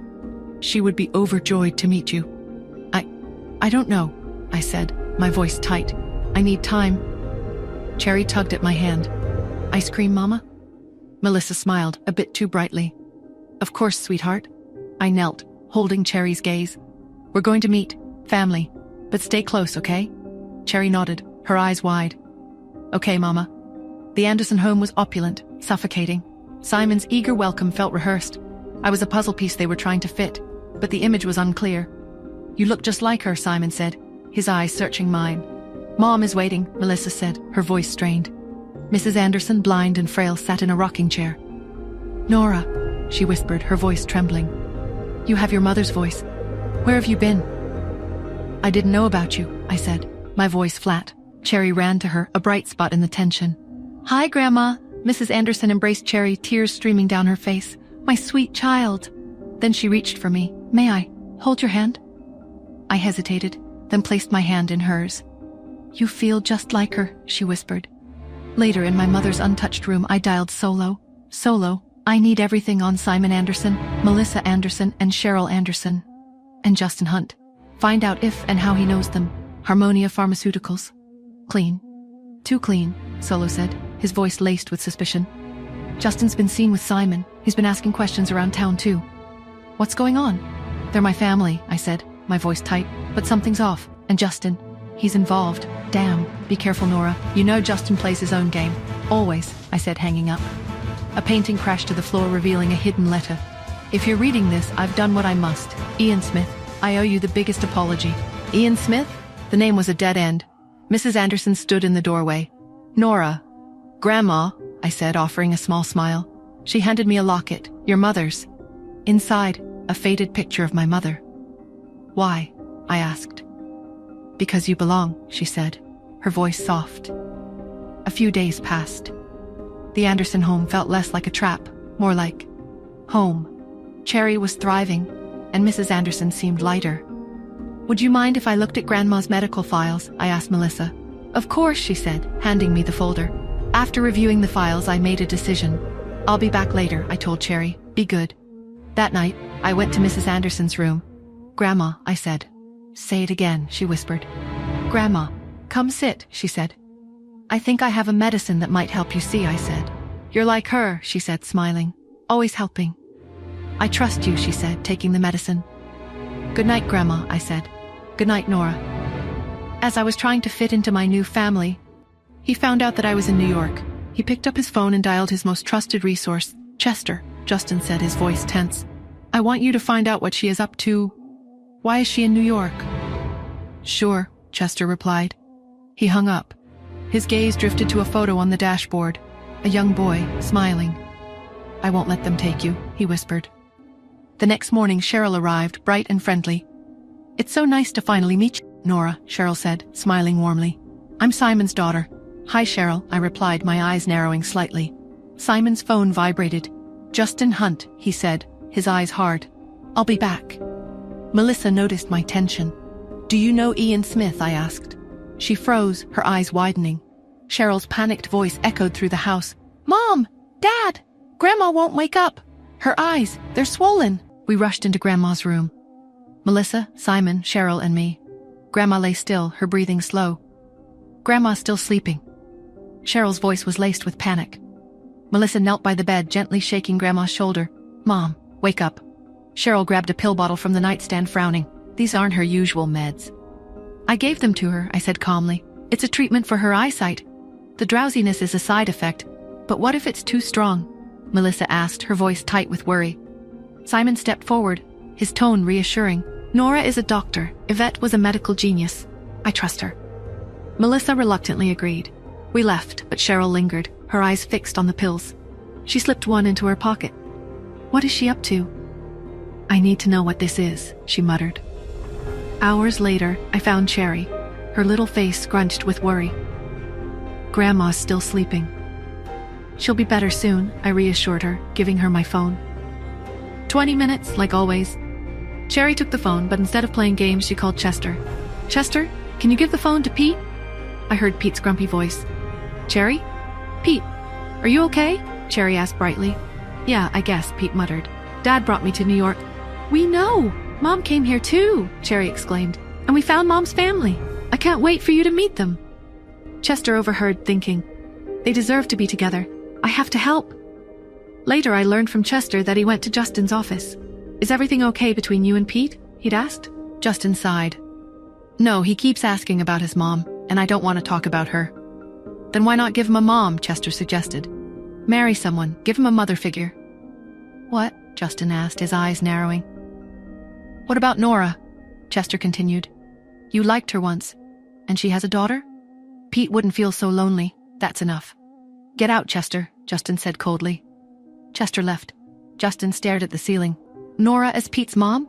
Never. She betrayed me. I won't let her near Pete. Or me. The next morning I was enjoying my coffee when Melissa approached, her face tight with anxiety. Nora, Simon and I have a very important meeting this evening. It's critical for the company. Would you consider coming with us? Your presence might be beneficial. What kind of meeting? I asked, sensing her tension. Melissa glanced at Simon, who looked equally strained. It's with a potential investor. They might be our last chance. Simon nodded. We need this, Nora. Please. It could save everything. Seeing their desperation, I nodded. All right, I'll come. Later that evening, a man was already seated, his demeanor cool and professional. I froze. Justin? A wave of shock and disbelief washed over me. What is he doing here? Melissa and Simon exchanged uneasy glances, seemingly oblivious to my reaction. Justin cut to the chase. Your company is in a precarious position. You need a significant boost to survive. There's only one thing that can save you. The formula for the carefree pill. Simon's shoulders slumped. I don't have it anymore. Then I'm afraid I can't help you, Justin said, his voice flat. Without it, your company is finished. What is Justin doing here? What does this mean? I stepped forward. You want the carefree pill? Justin raised an eyebrow. Yes, it's the only thing that would make this meeting worthwhile. I can give you something better, I said, my voice steady despite the turmoil inside. The original formula, the one my mother created. Justin's expression shifted, a mixture of surprise and skepticism. You have it? I do, I confirmed, and I'm prepared to produce it, but there will be a cost. Simon looked at me, a mixture of hope and confusion. Nora, are you sure? Yes, I said firmly, I am. Justin leaned forward, intrigued. And what cost would that be? The same cost as the pills themselves, I responded, pulling out a single pill. $3,000 a pill, and I can produce 10,000 pills a month. Justin's eyes narrowed, processing the information. You are a shrewd businesswoman, Miss Smith. He looked at Simon. It seems your niece has saved the day. I watched him closely, my mind still reeling from his presence. Justin turned his gaze back to me. Okay then, thank you. Is there anything you want in return? Was this my chance? The chance to find Pete? I took a deep breath. Will you give me whatever I ask for? He held my gaze, his expression unreadable. Yes. Will you give me whatever I ask for? I asked Justin. Yes, he said instantly. I took a breath, willing myself to say what I wanted here to say. I want your... Justin grew impatient. Go on. I exhaled. Your forgiveness, I said finally. Justin hesitated. Then, after a long pause, he spoke. I can try. I nodded. That's enough for now. With that, he turned and walked away, disappearing into the crowd. Soon after the meeting ended, we came home to Anderson Villa. Everyone sat in the living room. I stood near the doorway, watching as Simon spoke into the phone. Cheryl says they've already produced 50 pills based on the formula you gave her. His voice was almost breathless with disbelief. I can't believe it works. We really can mass-produce the carefree pills. Melissa's voice was soft and thoughtful. It seems Yvette did improve the formula after all, and now Nora's brought it back to us. Melissa stood and moved toward the kitchen, her hands busying themselves with the dishes. Then, without looking up, she spoke gently. Nora, would you like to help me in the kitchen? I nodded, stepping in beside her. We worked in silence for a moment. But then, Melissa, who is Ian Smith? She froze. But then she took a deep breath and spoke. Have you heard of the Smiths of New York? I shook my head. No, I don't think so. Your mother was once engaged to Ian Smith. I nodded as Melissa continued. For a while. When I first heard your last name, I thought, maybe she was pregnant with Ian's child. But no, different Smith. Melissa continued. Anyway, Ian Smith was unstoppable. Under his leadership, the Smiths nearly surpassed the Hunts. But then, your mother disappeared. She paused, and he fell, hard. I stood frozen. Melissa shook her head. He retired, left everything to his nephew. Joel Smith, I murmured. Melissa nodded. Joel took over, she said, her voice quiet. But Ian, he never moved on, never got married. And just like that, another layer of my mother's past unraveled before me. Inside Smith Mansion, Ian Smith lay motionless on a large grey bed, his breathing shallow, his face pale. Joel stood at the doorway, anxious. How is my uncle? Tina, standing near the bed, answered without looking at Joel. His body is failing. His will to live is gone. A heavy silence fell over the room. Then she spoke again. There has to be another way, she said, desperate. Joel hesitated, choosing his words carefully. There may be one, he finally admitted. Tina's head snapped up. What is it? Joel didn't respond immediately. Instead, he opened his palm. Inside, resting in his hand, a half pill. Tina sucked in a sharp breath. That's... Joel nodded before she could finish. The carefree pill. His voice was quiet. Tina's eyes widened. But that pill is worth a fortune, she whispered. Joel slowly closed his hand into a fist. Have someone buy them, he ordered.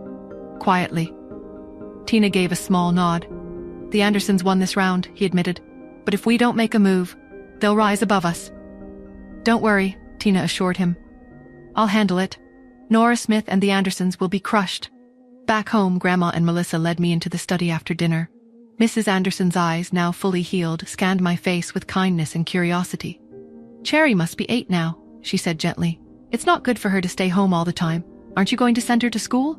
I've thought about it. I met Melissa's gaze. Which is the best school nearby? The best around here is Golden Sunshine School. Grandma frowned. It's hard to get in, though. I tilted my head slightly. Why? It's the best in New York. The students come from elite, wealthy, or powerful families. I nodded slowly. What do they look for? Melissa's expression turned thoughtful. Parents must either be exceptionally talented or very wealthy. They evaluate the family's status as much as the child's ability. I narrowed my eyes. What qualifies as a special talent? Melissa gave a small shrug. Major contributions to society or... She hesitated, then added, holding a top-class black card. I knew what that meant. An unlimited credit card. The kind of wealth that wasn't just money. It was power. Influence. Only a select few in the world possessed one. The mysterious Imperial League controlled them. Tycoons, power players, politicians. Rumors suggest that Justin Hunt has one, Melissa added, which is why he commands such respect. Then, a sharp ringtone cut through the moment. My phone. I glanced down at the screen. A name flashed across it. My brows lifted slightly. Why is he calling me? Melissa noticed me staring at the phone and gave me a curious look. Aren't you going to answer that? I hesitated for just a second before turning away and swiping to accept the call. Hello? My voice remained steady. On the other end, a familiar rough voice. Where are you? Sylvester Zabe. I'm in New York, sir. What's the matter? Oh. A beat. The Smiths are looking for you. They want you to treat someone's illness. My fingers tapped lightly against the desk. The Smiths? Ian Smith? There was a slow pause before his response. You don't have to go. He isn't sick. He just doesn't want to live anymore. That was unexpected. He continued. His internal organs are failing. They're using the carefree pill to keep him alive. Even if you go over, can you make him regain his will to live? A flicker of something crossed my mind. I understand. Thank you for telling me, sir. Is there anything I can do for you? Sylvester's tone softened. Carrying on my skills in traditional medicine would be the best way of repaying me. That's all I ask. Let me know if you ever want me to visit. He scoffed. You're not a kid anymore. Stop being so clingy. I'm hanging up. I stared at the phone for a moment before setting it down. Melissa's voice broke the silence. What was that about? I exhaled, my voice light but vague. Oh, just an old teacher. Later that day, I took Cherry to a park close to our house. The park's dappled sunlight should have been peaceful, but a knot of unease tightened in my chest. Cherry's small hand was warm in mine, her laughter a bright, innocent sound as she pointed at a squirrel. but I couldn't shake the feeling of being watched. I saw him, the man in the stark white suit. He kept his distance, but his eyes, cold and focused, never left us. It wasn't a casual glance. It was a steady, unnerving observation. This wasn't the first time I'd seen him today. "Mommy, look." Cherry tugged on my hand, her voice filled with childlike wonder. I forced a smile, but my heart hammered against my ribs. I couldn't risk Cherry. My fingers trembled as I slipped my phone from my purse, dialing Solo's number. His calm, efficient voice answered. "Solo, it's Nora. I need you to do something for me," I whispered, my voice tight. "I'm at the park near the Willow Grove with Cherry. There's a man following us. White suit, looks expensive, very observant. I've seen him several times today." "Describe him." Solo's voice was sharp, professional. I quickly relayed his appearance, my eyes darting around the park, searching for any other sign of danger. "I don't know who he is, but he's making me nervous. I need you to find out who he is and why he's following us. Quickly." "Understood. I'm on it. Stay put and keep Cherry close. I'll have an update for you within the hour." I ended the call, my hand shaking. I knelt down, my eyes meeting Cherry's innocent gaze. "Sweetheart, let's go get some ice cream, okay? I'm suddenly really wanting some." I held her hand tighter, my senses on high alert. Every rustle of leaves, every passing shadow felt like a potential threat. I would protect my daughter no matter what. Back at the Hunt mansion, the psychiatrist, Dr. Albright, a man with keen eyes that seemed to see straight through to the soul, gestured for Justin to sit in a plush leather armchair. Dr. Albright steepled his fingers, his expression grave. "Mr. Hunt, we've run a battery of tests on Peter. His cognitive abilities are exceptional. Off the charts, in fact, but..." He paused, choosing his words with the precision of a surgeon. "His emotional development is not progressing at the same rate. It's as if his mind is a racing engine, far outstripping the chassis meant to contain it." Justin leaned forward, his usually impeccable posture losing its rigid edge. "What does that mean, doctor? Is he ill?" "It's not a simple illness, Mr. Hunt. It's a dissonance, a profound disconnect between his intellect and his emotional capacity. He perceives the world with an intensity, an understanding, that most adults never achieve. But he lacks the emotional filters, the coping mechanisms, to process those perceptions healthily." Justin's jaw tightened. "Is there a cure?" "There's no cure in the traditional sense, Mr. Hunt," Dr. Albright said, his voice low and somber. He leaned forward, his eyes locking with Justin's. "This is where you come in, Mr. Hunt. Pete needs stability. He needs routine. He needs unwavering support and, above all, understanding. He needs to feel safe. Can you provide that for him? Because frankly, Mr. Hunt, his future depends on it." The weight of his words pressed down on Justin, heavy as a physical burden. He stared out at the rain-streaked window, the storm outside now dwarfed by the one raging within him. He thought of Nora, of Pete's comment that he had low emotional intelligence and how to make a connection with Mommy. He knew what he had to do.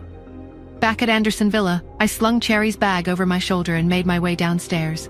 Melissa's voice called out. "Where are you going, Nora?" "To an interview," I replied. Her expression shifted slightly. "At Golden Sunshine," I nodded. "But we haven't secured an appointment yet. I've asked my family, but they haven't responded." Before I could respond, Cheryl came down. Cheryl asked, "Does attending that school even matter?" Melissa's demeanor shifted. "Nora's situation is different. If Cherry doesn't get in, it'll be harder for Nora to settle here." I observed Cheryl quietly as she started shaking her head. "Even if she gets a recommendation letter, she won't pass the interview." Melissa responded in a measured tone. "That's why it needs effort." I finally spoke. "You don't have to beg them. I already have an interview spot." Melissa and Cheryl both turned to me, surprised. Melissa's voice came first. "How did you get it, Nora?" "I arranged it myself." Melissa was taken aback. "But how?" Cheryl, however, seemed less impressed, more suspicious. "We can do this later," I said, glancing at the clock. Before I could finish, my phone rang. "I see Cheryl is looking." I answered immediately. "Hello?" A voice came through the line, urgent. "Nora, brace yourself. I think your father is planning something big to destroy you. I visited your father's place today." And I overheard him talking to someone on the phone. "And?" I asked. Lisa hesitated, then spoke. "Nora, he was talking about destroying you. He said he'll get the money you owe him by hook or by crook." I remained silent for a moment then. "Don't worry about it, Lisa." My voice was calm. I'll be careful. Thanks for telling me.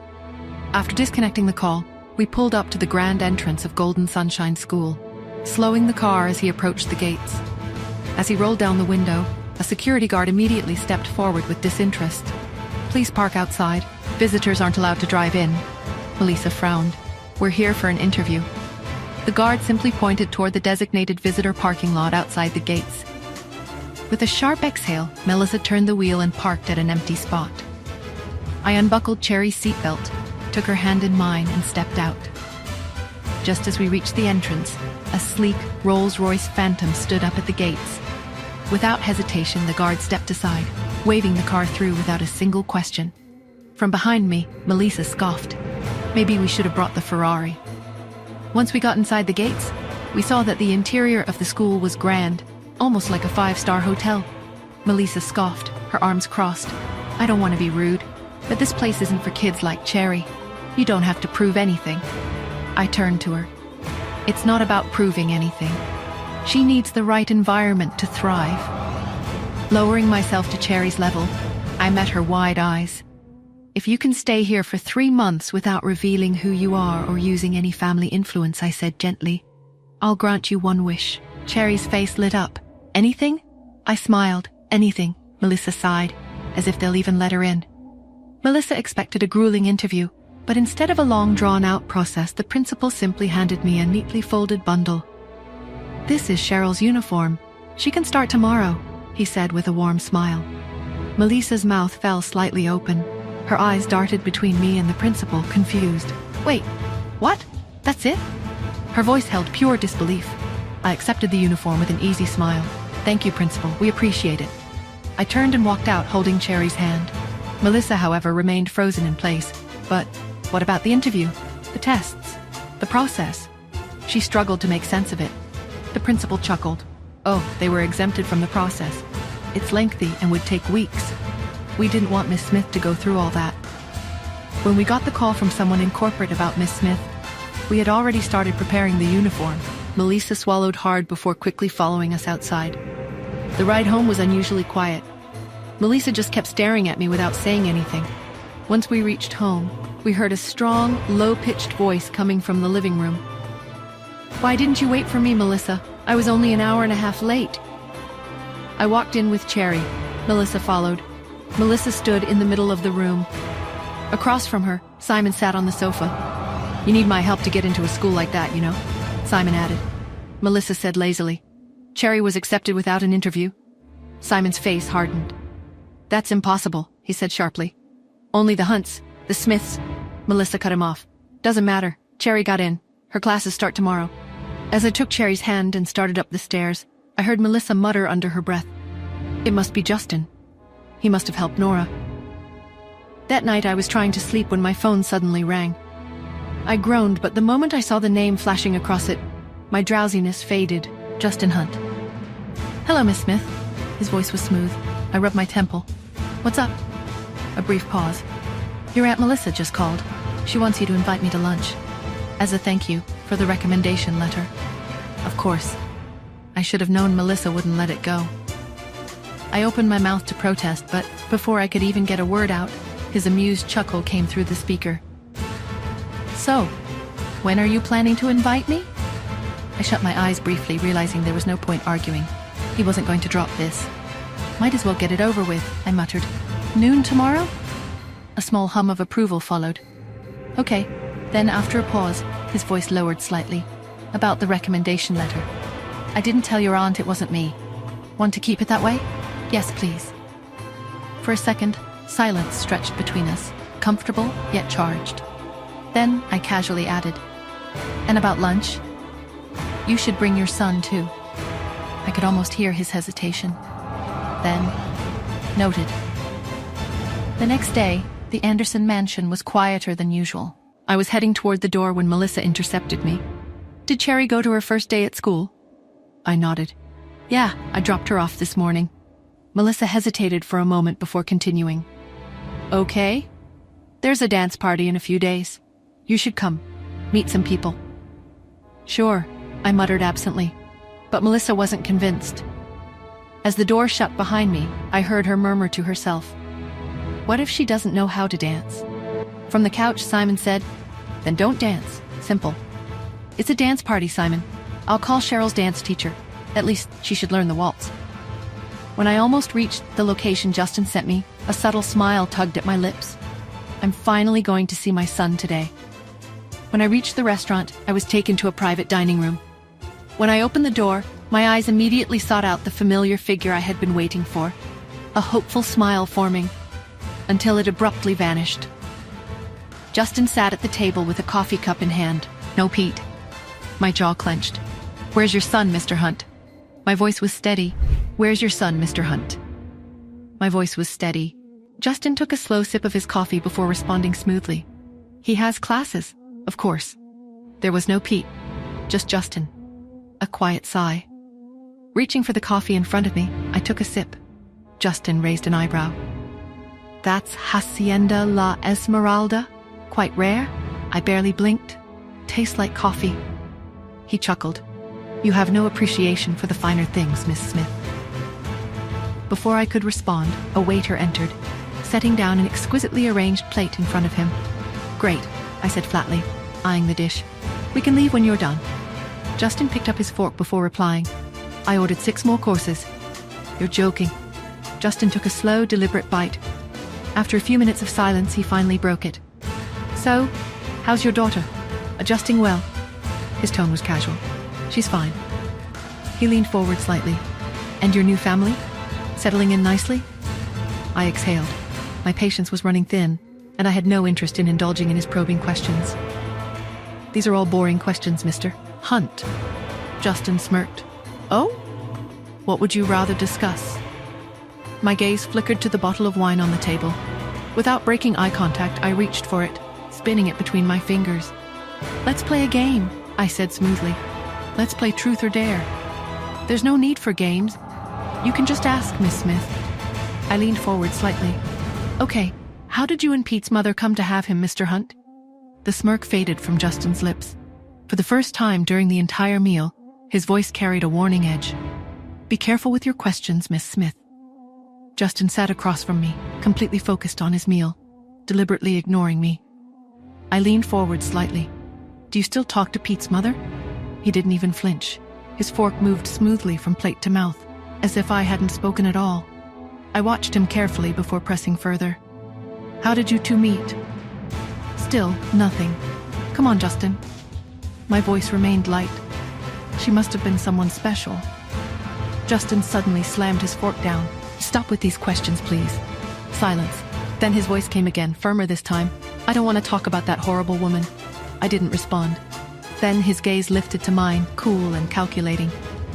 "What about your daughter's father?" A slow smile curled my lips. "Cherry's father? Unfortunately, there's something wrong with his brain." Justin frowned. "He's kind of an idiot," I said casually. "Goes on and on about fighting and killing people every day. And he thinks that every woman in the world owes him something. Gets mad at people for no reason. Since he called Pete's mom a horrible woman, it's only fair I curse him a little too, right? An eye for an eye." I smirked internally, but Justin's frown deepened. "Something wrong with his brain?" he repeated. "Can't you treat him?" I waved a hand dismissively. "He's very ill. I can't cure him." Justin exhaled, shifting uncomfortably in his seat. There was something about my answer that unsettled him. His next words came out more hesitantly. "Why did you have a child with him?" I suppressed a laugh. "Who knows?" I said, tilting my head as if the thought hadn't occurred to me before. "Maybe God thought he shouldn't be left without an heir." Justin scoffed, his voice laced with sarcasm. "So you were pretty much just doing charity then?" Leaning forward, he smirked. "After all, apart from you, he probably won't be able to find any other woman for the rest of his life." I rolled my eyes, pushing my plate aside. "I'm full, Mr. Hunt, you." Suddenly, Justin's phone rang. He answered. "Yes, any updates?" "Good. Get me all the details on that property in Manhattan." "Yes, immediately. And have the legal team review the zoning laws." He placed the phone back down. "Real estate in New York?"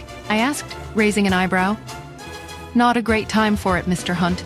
I'd consider the stock market instead, right now. Tech stocks, specifically. There's a lot of potential there." Justin chuckled, a hint of sarcasm in his voice. "Ah, so you're a stock market broker now, miss? Smith, giving me investment advice between courses? I appreciate the concern, but I think I'll stick to what I know. Besides, property is a tangible asset. Unlike those fleeting digital trends, I'm not done yet. Before we continue, I said, pausing, I wanted to thank you for the recommendation letter for Cheryl. It meant a lot. Justin smiled, a softer expression than he'd shown all meal. It was my pleasure. I adore Cherry. She and Pete get along so well. If Pete had a sister, I imagine she'd be just like Cherry. I scoffed, pushing back my chair. Take your time to eat. I'll leave first. Justin, leisurely cutting into his next bite, didn't even glance up. Is this how the Andersons treat people they've agreed to have lunch with? With a sigh, I sat back down, crossing my arms as I watched him. My gaze flickered with something unreadable. 2 hours later, Justin finally placed his utensils down, dabbing the corners of his mouth with a napkin. I straightened immediately. Finally, I waved at the waiter. Check, please.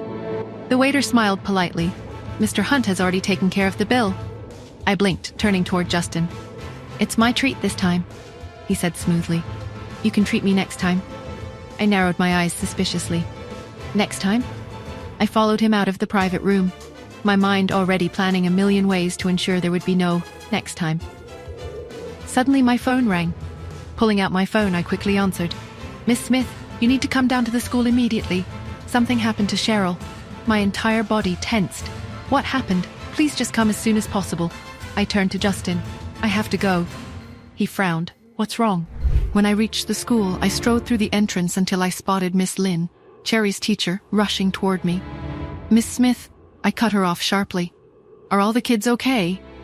She hesitated, momentarily caught off guard. Yes, they are. And the teachers? She was confused. Yes, they're fine. My eyes narrowed. So who did Cherry beat up? The security guard? Miss Lynn's mouth opened. What? No, Miss Smith, Cherry fainted. I stopped mid-step. Fainted? I repeated. Cherry's perfectly healthy. She must be faking it. Miss Lynn looked exasperated. No, she really fainted. For the first time I was concerned about Cherry. Where is she? In the dance studio, Miss Lynn said. Without another word, I followed her. I walked in to find a group of teachers hovering around Cherry, who was lying on a mat. A girl in a dance costume, Sinead Lowe, was crying dramatically beside her. The school doctor stood up as soon as I entered. Don't worry, Miss Smith. I've checked her. She's fine. She likely fainted due to distress. I knelt beside Cherry, taking her wrist. Her pulse was strong, too strong for someone who had actually fainted. Oh, this little actress. Cherry remained motionless, but I lightly tickled her palm. She twitched. Then she tickled me back. Mommy, she whispered, don't tell on me. I coughed, masking my amusement. What happened? Whitney Lowe, Sinead's mother, stepped forward. Your daughter is so short-tempered and sensitive, she started. Just one little argument and she faints. I didn't blink. And yours cries for hours because someone else danced better. Whitney's smirk faded, but she recovered quickly. Talent without discipline is nothing, she scoffed. I turned my gaze to Cherry, who was now fully alert, sitting up with an innocent expression. Guess we'll see about that, I murmured. Your daughter has a poor physique, Whitney declared. Too stiff and awkward. She should be replaced. From beside her, Sinead clapped gleefully. Yes, replace her. Don't let her go on stage. Miss Lynn, visibly tensed, spoke up. But I think Cherry danced pretty well just now. Which part of that was good? Whitney scoffed, cutting her off. Who's the professional here, you or me?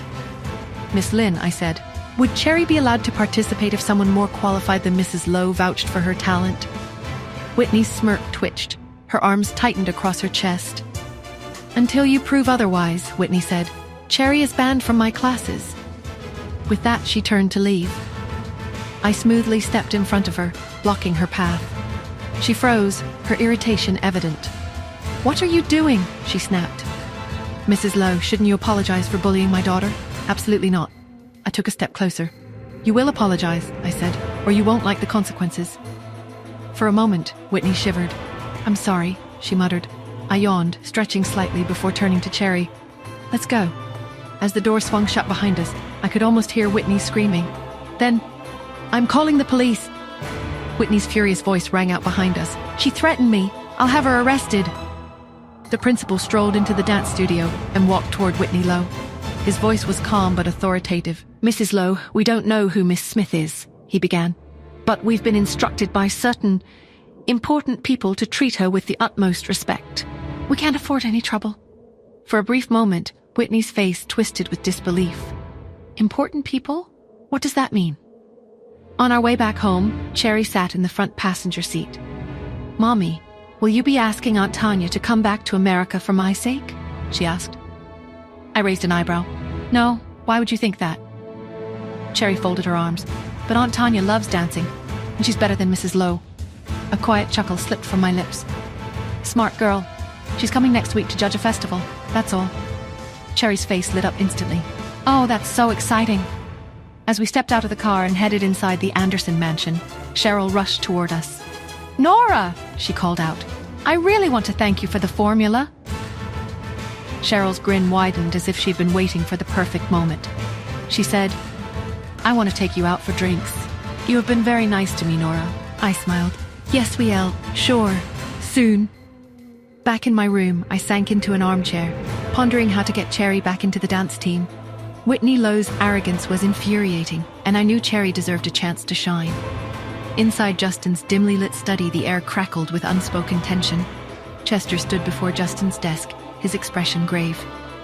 Chester stated, his voice low and urgent.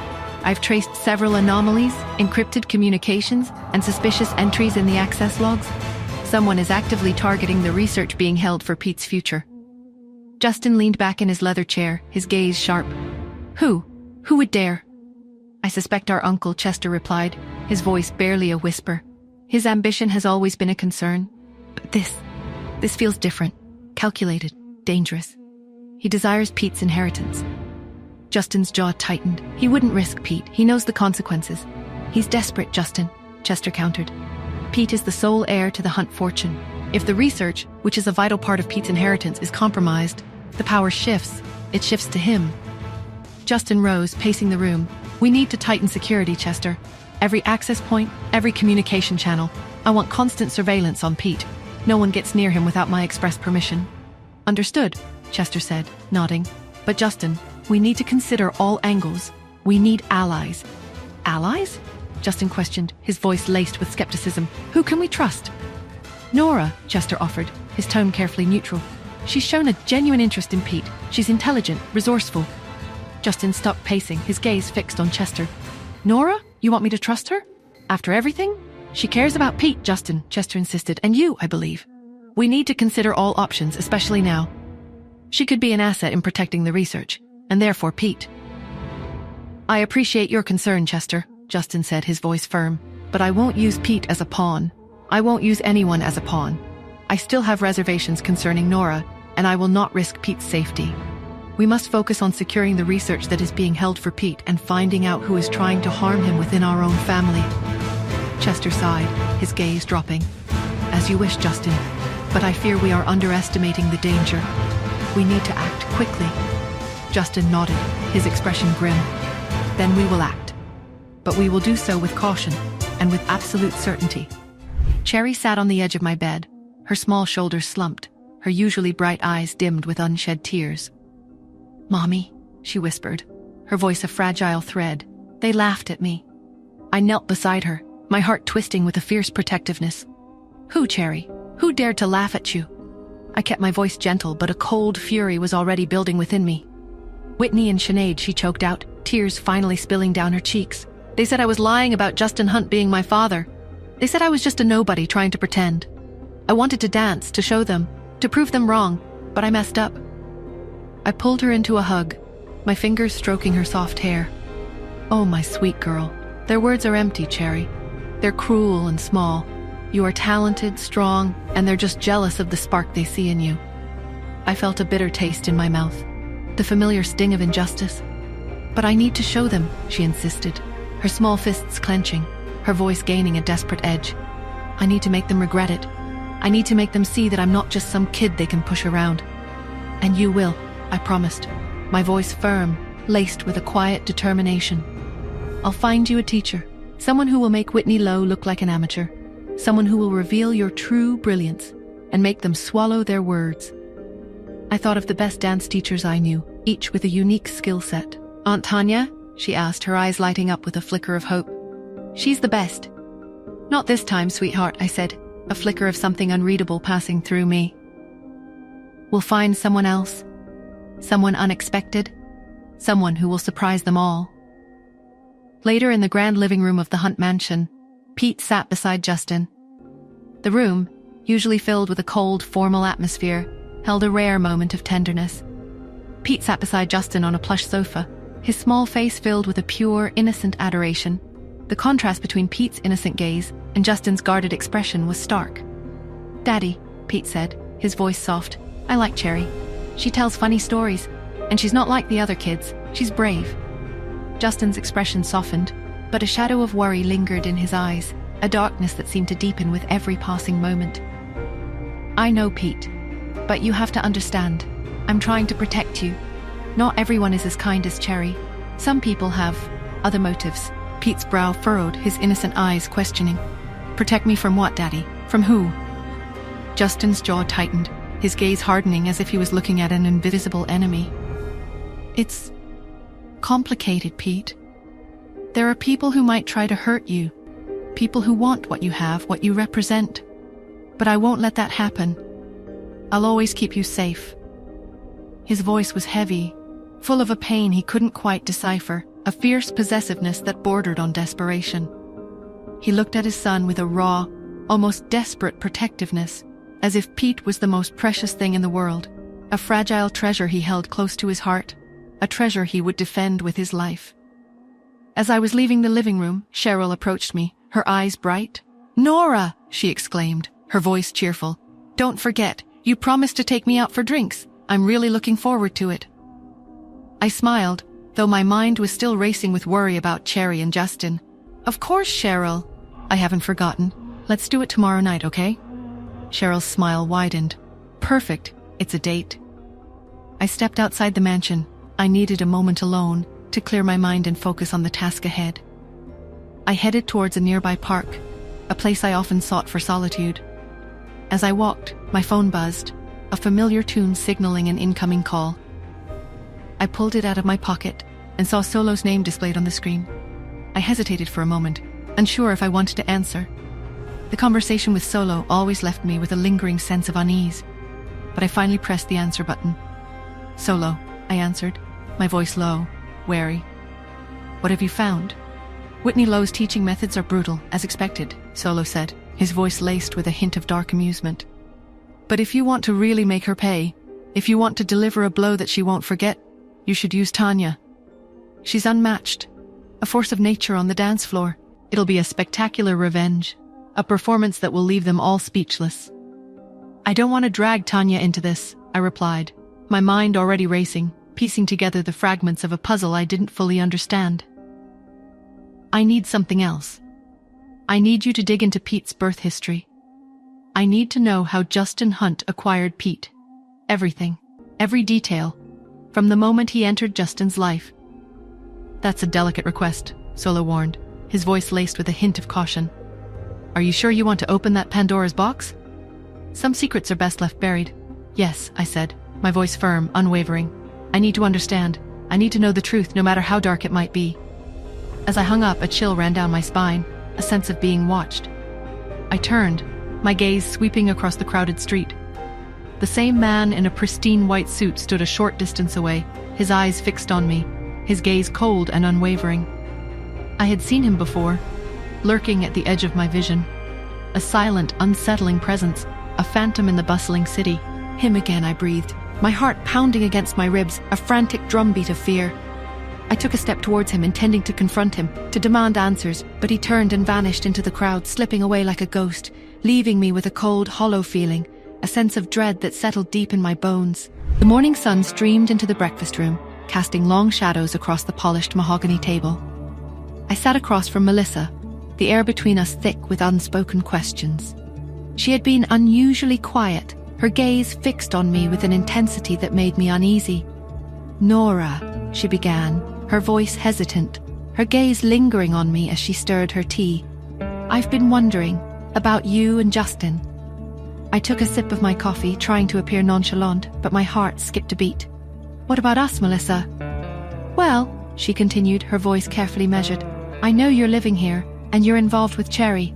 You seem to have settled in quite comfortably, but I don't know much about your past, about how you and Justin, how that relationship came to be."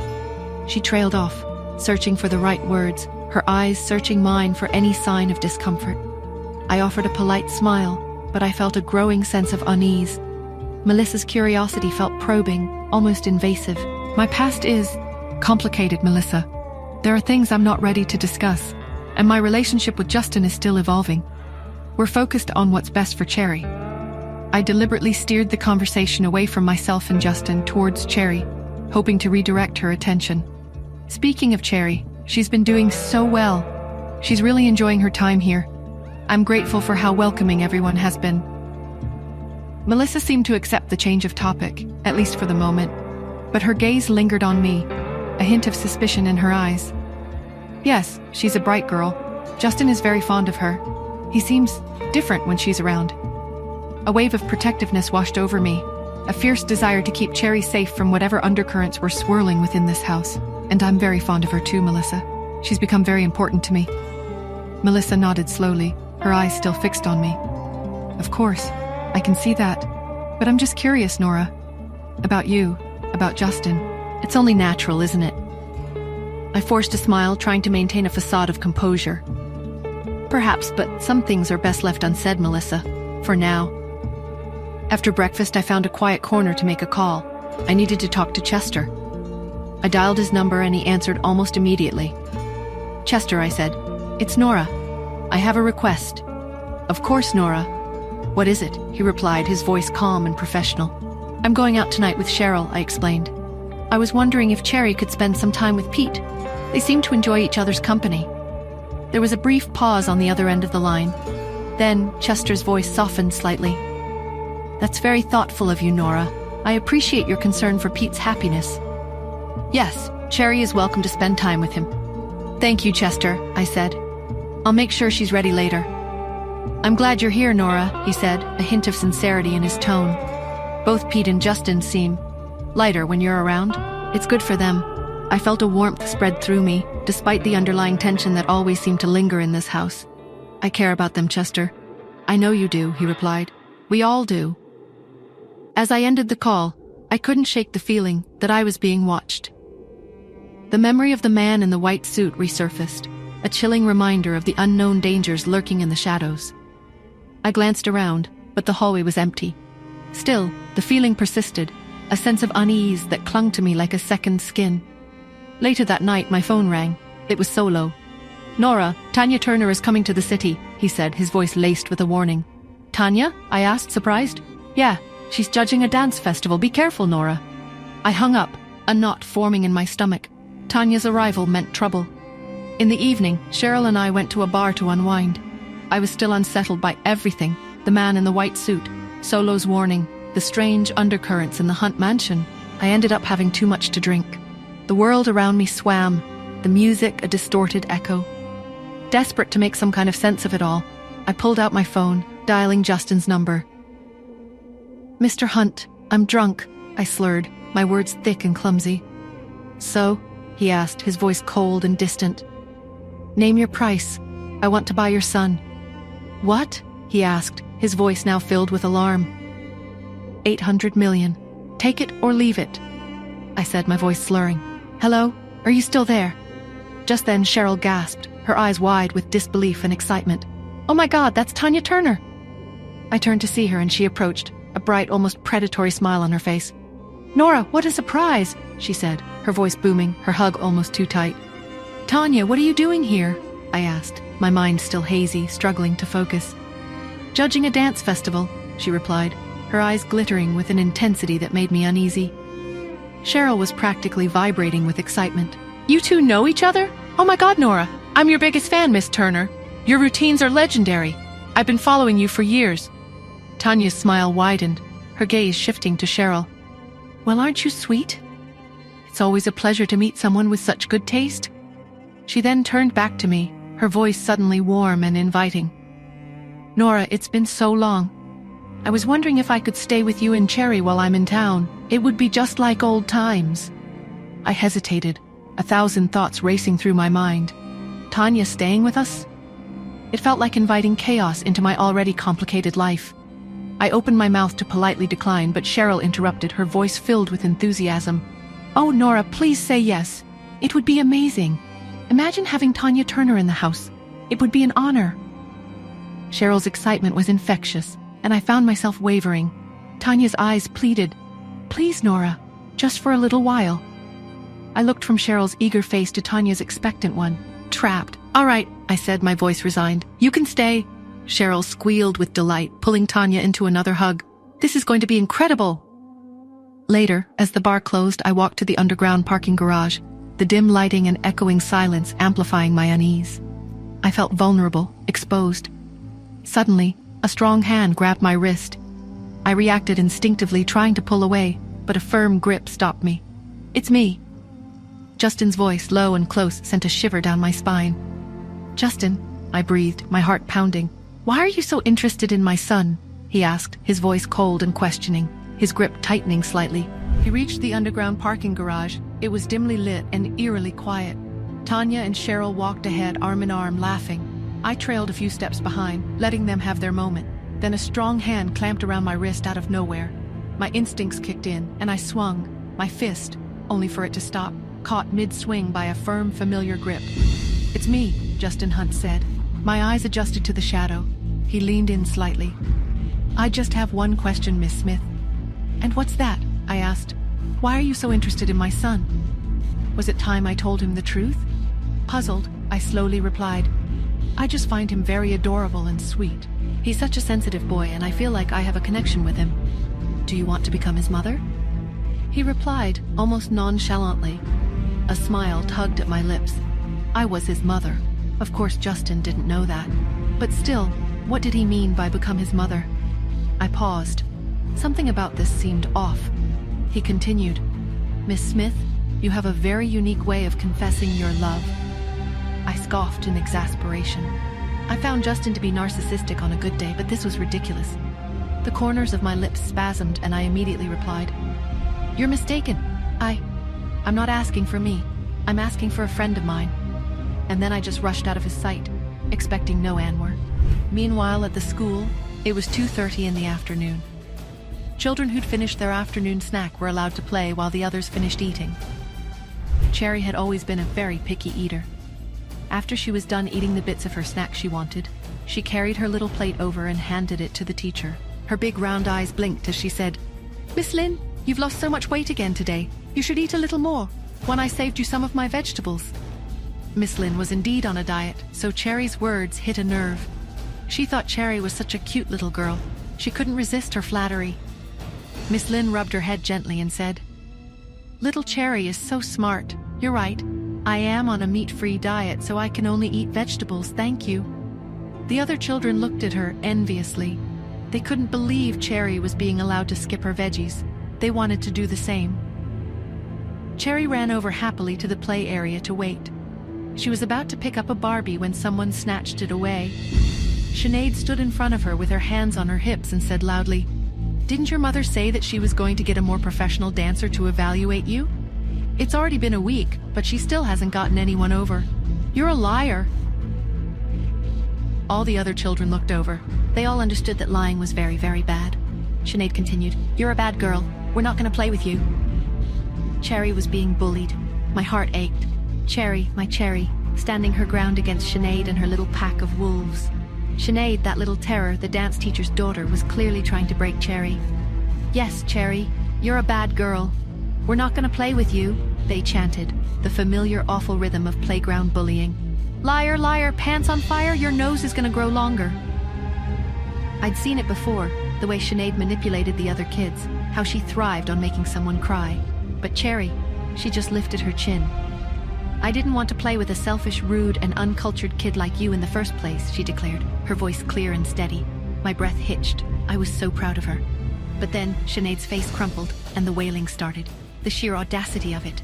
She was the one being mean, and she was the one crying. Miss Lynn rushed over, her expression a mix of concern and confusion. "No, I'm not. You're the rude one. You're the selfish one," Sinead sobbed, her words barely intelligible. "Why are you crying when you're the one being mean to me?" Cherry asked, her brow furrowed, genuinely puzzled. I had to bite my lip to keep from laughing. The sheer absurdity of the situation was almost comical. But it wasn't funny. Sinead's power games were damaging. The school bell rang, the sound a welcome interruption. Then, Sinead delivered her parting shot. "You're a liar, and so is your mom. My mom said that if your mom still can't get anyone by tomorrow, you can forget about joining the dance performance." And with that, she was gone, swallowed up by the crowd of arriving parents. Miss Lynn turned to Cherry, her eyes filled with concern. "Will your mommy be able to find you a dance teacher?" The dance performance. It meant so much to Cherry, to both of us. But finding a dance teacher at such short notice, I didn't know how I was going to manage it. I forced a smile, trying to hide the worry gnawing at me. "We'll figure something out," I said, my voice a little shaky. But inside I was panicking. Sinead's mother was making sure that her daughter would have her way. And now, my daughter was paying the price. Melissa hesitated, a knot of worry twisting in my gut. I knew I had to tread carefully. "Nora," she began gently, "about Cherry's dance lessons. Whitney Lowe, she's quite intimidating." I paused, searching for the right words. "Why don't you ask Tanya to be Cherry's teacher? She's a professional dancer, after all." I turned away, a wave of conflicting emotions washing over me. Tanya. Just the thought of her sent a shiver down my spine. I made my way upstairs, and that's when I saw her standing near my bedroom door, a ghost from my past, solid and real. Then, as if summoned by my turbulent thoughts, Cherry appeared, her face lighting up like a Christmas tree. I heard a car honking outside. It was Cherry, who had just returned from school. Tanya immediately became excited. She left her suitcase in the hallway, went straight downstairs, and rushed out of the door happily. "Cherry!" Cherry, who was carrying a big school bag on her back, jumped down from the car. When she saw her, the little girl's eyes brightened, and she raced over. "Aunt Tanya, you're here!" Tanya said. "Who's Aunt Tanya? Call me Godmom!" She tossed her high into the air and caught her easily as she came down. Cherry was so excited that she couldn't stop giggling. "Again, Godmom, again!" After a few rounds, a tuckered-out Tanya slumped onto the sofa. She rubbed her sore arms and said, "It's only been half a year since I last saw you. You're getting so big." Cherry climbed onto the sofa and massaged Tanya's shoulders with her small hands. "I'm not that big. You've gotten weaker, that's all." Tanya grinned at Cherry's impudence. "You guys are so noisy." I, who was lying on the bed in the next room, tossed and turned repeatedly, unable to sleep. I buried my head with a pillow and called out, "Can't you go play outside? I still have to get up early tomorrow to take Cherry to school." Tanya gave a grand wave and said, "Don't be silly. I'm here now. You can sleep as much as you want. I'll take Cherry to school tomorrow morning." I immediately flipped the quilt aside and sat up, walked to the study and closed the door behind me.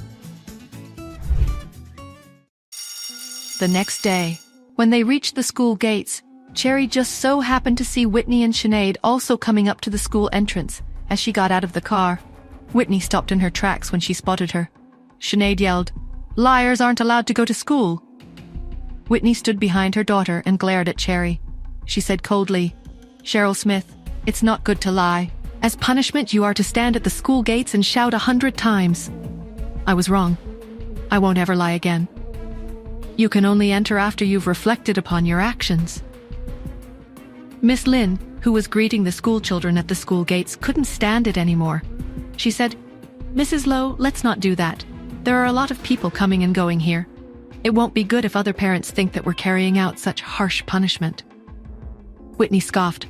"Why would they be unhappy?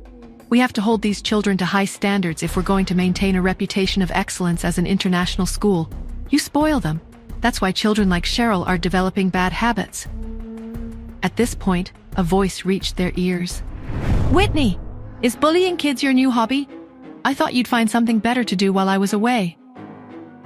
Tanya took off her sunglasses. She had stood back to watch because she wanted to see how Miss Lynn handled the situation. Tanya couldn't help but enjoy the shocked look on Whitney's face. The other dancer looked as if she had seen a ghost. "You were a terrible dancer back in the day, and you're an even more terrible teacher now. Cherry has more talent than you'll ever dream of. How dare you? You are a joke, Whitney," Tanya said. Whitney was already rendered speechless. Whitney took a step back in fright. Everyone was utterly bewildered. No one had expected Whitney to allow herself to look so weak. Tanya fought hard not to smile too much at the sight of Whitney running away. She handed Cherry to Miss Lynn and said, "Hello, I'm Tanya Turner. Cherry is very talented in dancing." Miss Lynn was shocked. Cherry's mom really got Tanya Turner to help. She looked at Tanya all starry-eyed and said, "Miss Smith has done so much for her daughter. She's amazing." Seeing that Cherry had entered the school, Tanya turned and saw that Whitney was filming them from the car. She shot Whitney a sharp look. Whitney quickly put her phone away and curled up in her seat in fear. As I waited on Cherry, my phone buzzed. It was a voice message from Solo. With a hesitant breath, I pressed play. Solo's voice filled my ear, clear and steady. "Nora, it's me. Justin Hunt has been excessively inquiring about you again. But that's not all. I think I know why Tanya is suddenly there with you." My eyes widened. What could Solo possibly know about Tanya's unexpected appearance? A knot of unease tightened in my stomach. "Solo," I said, my voice sharp, "make sure Tanya is completely out of our lives. I don't want her anywhere near Cherry or Pete." "Understood, Nora," Solo replied, his voice calm and efficient. "She'll be handled." I hung up, a sense of finality settling over me. I couldn't afford any distractions, especially not now. My thoughts shifted to Justin Hunt. I picked up my phone, dialing his number. "Justin," I said, bypassing any pleasantries, "dinner tonight." "Dinner?" he asked, a hint of surprise in his voice. "Where?" "Italian," I stated. 6 o'clock. "And bring Pete." "Italian?" he repeated, a note of confusion in his tone. "Pete doesn't like Italian." "Then find a place he does," I countered, a playful challenge in my voice. 6 o'clock. Don't be late." He sighed, a sound that was both exasperated and amused. "Fine. 6 o'clock. I'll send you the location." "Good," I said, and hung up. A strange sense of anticipation swirled within me. I wanted to see Pete, of course, but there was something else, something about Justin. A pull, a curiosity I couldn't quite define. That evening I arrived at the restaurant. It was a private room, elegant and intimate. Justin was already there, adjusting his tie, looking a little nervous. "What's Pete doing?" I asked, cutting to the chase. "He's busy making a birthday card for me. He wants to give it to me tomorrow as a gift." "He's refusing to come for dinner because he wants to finish it in time," Justin replied, his tone a touch defensive. "A birthday card?" I raised an eyebrow. "Is it your birthday tomorrow?" "Yeah, it is," Justin said, his eyes meeting mine. "Does Pete usually give you gifts?" "Yes, every year," he replied. A pang of something I couldn't quite name hit me. "I'm jealous. Can I come to your birthday party?" "Of course. Can I see the card?" He hesitated, then said, "You are welcome to come over any time, but I think you should bring your daughter with you." "Sure," I said. The food arrived, tiny portions on absurdly small plates. "Is he mocking me?" "Savor each bite," he said, a faint smile playing on his lips. I ate mechanically, bored. "What made you think the real estate industry won't do too well in the future?" I asked. "Weren't you the one who told me that?" "But some people are also saying that I was just in a bad mood that day because of something my son did." I scoffed. "If you were prone to doing business based on mood, the Hunt Corporation wouldn't be what it is today. You've always had a good eye for business." He seemed pleased, taking a sip of my apple juice. "Sorry, I picked up the wrong glass," he said, a blush creeping up his neck. "He's blushing?" I felt a strange flicker of amusement. As we left the restaurant, I felt a prickle of unease. I saw the man in the white suit again, his eyes fixed on me. That stare. It wasn't just curiosity. It was intense, almost predatory. I noticed a large signet ring on his hand. "Where's your party tomorrow?" I asked. He gave me the address. "See you then." I watched him drive away, a sense of unease settling over me. Something's not right. The next day, I told Cherry, "We're going to your father's place." "Really?" she asked, her eyes lighting up. "Can we take Tanya too?" A flicker of sadness crossed her face. "She's gone, Cherry. She won't be back for a while." Cherry's eyes drooped, a small frown forming on her face. "Oh, I wanted her to see Pete." "I know, sweetheart, but we'll have fun. Just the two of us. And you'll get to see Pete." She nodded, a small smile returning. "Okay, do I need a disguise?" I paused, then shook my head. "No, it's okay. I'm going to tell him the truth." As we drove, I noticed a white car in my rearview mirror for a moment. Then it was gone. Just my imagination. We reached Justin's villa. At the guardhouse, we were waved through. Mr. Hunt notified us. He's prepared. Suddenly, someone ran in front of the car. I slammed on the brakes. Men surrounded the SUV. banging on the windows. "Get out," a man yelled. "What's going on?" I asked, my voice calm. "Our target is the young Mr. Hunt. Hand him over." "Your target is Mr. Hunt's son?" "Yes. If you know what's good for you, hand him over. He's all we want. Give him up and we'll let you go. If you don't, neither of you will live to see another day." "Your target is Mr. Hunt's son?" I asked. A confirmation, not a question. "Yes, he is." "Scarface," the leader of the men said. My heart hammered against my ribs, a frantic drumbeat against the cool leather of the seat. "They want Pete, not for ransom but for termination." The word echoed in my mind, cold and final. "If you know what's good for you, hand him over." Scarface's voice, rough and laced with threat, cut through the silence. "He's all we want. Give him up and we'll let you go. If you don't, neither of you will live to see another day." "This is my daughter, not Mr. Hunt's son," I explained. "What, she looks like him though." "Are you trying to fool us? Get out now and hand the kid over?" Scarface demanded. "They think I'm a normal woman." A flicker of grim amusement sparked within me. They had no idea. They're expecting a fight.